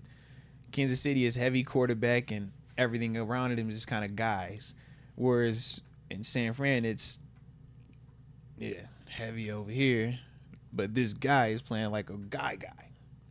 Mm-hmm. Yeah, I think for Steeler fans, it's probably Niners, because I don't get caught up with the whole tying for the 6th Super Bowl thing. I've said it many times before because there's going to be a next season. Yeah, there's going to be a next 10 seasons, 20 seasons, for sure. 30 seasons where you can make up for it. Okay. Whereas, like, the Mahomes getting the 3 dynasty talk. It's gonna be nauseating. But we can still create a dynasty too, though. Yeah, we can. Now I'm gonna get sick of hearing about Mahomes and the Chiefs. Yeah, it's gonna get very annoying. Yeah, I already can see it now. You know, Mahomes now got more Super Bowls than Ben Roethlisberger. He ain't even that old. They'll hit you with that. Because you always say that Mahomes is... Who's bringing that up? Well, because you always say Big Ben is the GOAT. You say Big Ben is the GOAT, and they're going to hit you with that. You know they're going to hit you with that. Different eras. But that's what they're going to hit you with. Different eras. He had Andy Reid. Yeah, because they're going to for certain hit you with that, bro. You know they're going to hit you with it. I got the different eras.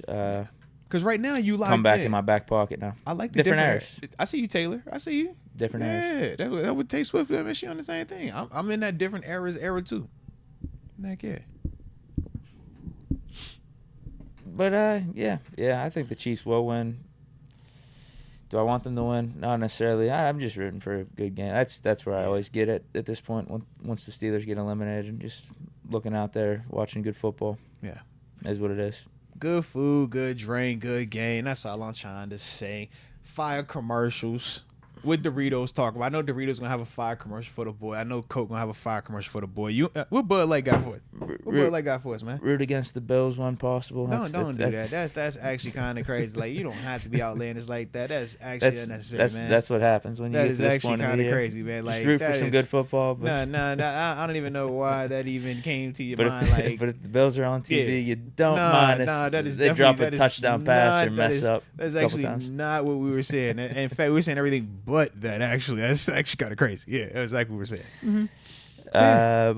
Where were you getting at there? A Bud Light commercial? Yeah, man. That's I'm going with Doritos as the best commercial. You gonna go Bud Light best commercial? No. They used to have good commercials. best commercial, Doritos is always in the mix. That's what I'm saying. Doritos gonna be fire, bro. Doritos. Bud Light usually be in the mix. No. You ain't feeling Bud no more. No. Man, Doritos. That's why I like Doritos, bro. I think we're gonna get a sleeper pick. Ooh, it's gonna be something techie. Watch be like a new Apple, Samsung, something. What's the new cars? Any Teslas? Nah. No X concepts. There's not gonna be a Drake leak on the Jumbotron at halftime. Stop it. No. Skeeter Jones, Drake from State Farm. No. State Farm definitely gonna have something fire. State Farm always got something fire. You right. State Farm definitely got something going on. Nah, I'm gonna tell you, man, Doritos gonna have me watch. I'm gonna come here on Monday like, yo, I told you that Doritos commercial was fire. Noriega says I probably drink Sam Adams. No, I don't drink Sam Adams. Deke is a Bud Light guy, man. No Bud Light. I haven't drank that in like probably 2.5 years. I don't know. I don't know exactly how long it's been, but I haven't drank Bud Light in a while. I'm on tequila these days though. No, salute tequila, man. Tequila and water is my drink. Yeah. Occasionally, some dry red wine, potentially. Yeah. I don't even know if I've had dry red wine this year, but I'd be all right drinking that. I'm trying to drink alcohol healthily. I like your style, bro. I like for 2024. I like your energy, man. I told you, I'm still playing catch up from like me missing out on college and like 20s. So yeah, I'm drinking healthy-ish, but I work out. So it's kind of like, my compromise. Yeah. I was on the Race Supremo. Shout out to my dog Marquise Pouncey. Like I said, man, if my dog got a yak or something like that, I'm gonna support him. So, I was on that. I was on the Bamboo, Lil Rum. Shout out to Lil Wayne. All right. And I was on some reds and some whites as well, man. Yeah. I like the Josh. Skeeter Jones got some tequila suggestions here. Ooh, Padrino or Siete. Yeah, I see with the Padrino. Okay. Now for me, I rock with the Casamigos. If we're gonna really talk that tequila talk, that's what we do. What's the deal with them? Where can you find them? What, like Casamigos? No, or those two. Supreme? Dude, honestly, you should be able to go. Like, I get a lot of my stuff online. El Padrino. Like, no, seriously, like you can. How do those stack up against like Patron or like you're saying with Casamigos? To me personally, I like Casamigos better than I like Patron. I haven't had as much of the Padrino, but to me, I like Casamigos. That's like one of my favorite tequilas to go to. So I'm kind of biased towards that. Okay. Because like Patron is good. I rock with Patron. Patron is like the steady, like if you're out, it's like you can never go wrong with Patron. But to me, Casamigos, I just like it better. Yeah, it's good too. Yeah. Espolon, Don Julio. Yeah. Don Julio's cool. Yeah, I've become a tequila connoisseur. I'm trying all the different ones. But it's like I wouldn't mind checking out what who was that? Who the Padrino. Skeeter Jones. You'll like the Padrino. Like, so you'll like it. I've just, like I said, I've had a rougher time a couple of times with some Patronioni, and I was like, all right, maybe this wasn't the best one for me.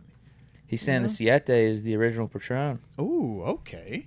They changed the recipe in the 90s. Huh. Respect. I like that. And hey, Bink the Batuzzi, this is why I drink it. Bink the Batuzzi says, I don't drink tequila. It makes me feel sexy. That's exactly why I drink tequila. Because I get that in my system, Deke, and you start seeing certified level boy Moats come out, and I be walking around the house like, hey, wifey. Hey, girl. Hey, lady. And she be like, yo, why you gotta be like with the tequila? I'm like, yo, I don't know. It's make me feel good. I just feel like, you know what I'm saying? Feel my abs be all extra abby. You know what I mean? Like the muscles, it just feel right. That's the tequila though. So that's why I don't drink a lot of it. I just keep myself in the house. Yeah. We got Gabriel Lamp bringing in a super Shout chat out here. To Gabriel, it's the first one too, man. Salute you, Gabriel Lamp. First time watching the live. Well, yeah, we got a lot of people stopping through for the first time here. Don't do that, bro. You know why they came here? They came for your hat, bro. They came here to see your hat. They came here, you know what I'm saying? For the Manscaped shirt and the chunky donkey sneaks. That's what they came here. They came here for that. Yep. Deke has said this time and time again, but we got rid of Matt Canada and KP cooked against the Bengals and was heating up versus the Cards. Watch him cook this year. Coupe de Jean 2024. That's the homie from Iowa. That's your man's. Yeah. Yeah, as a safety.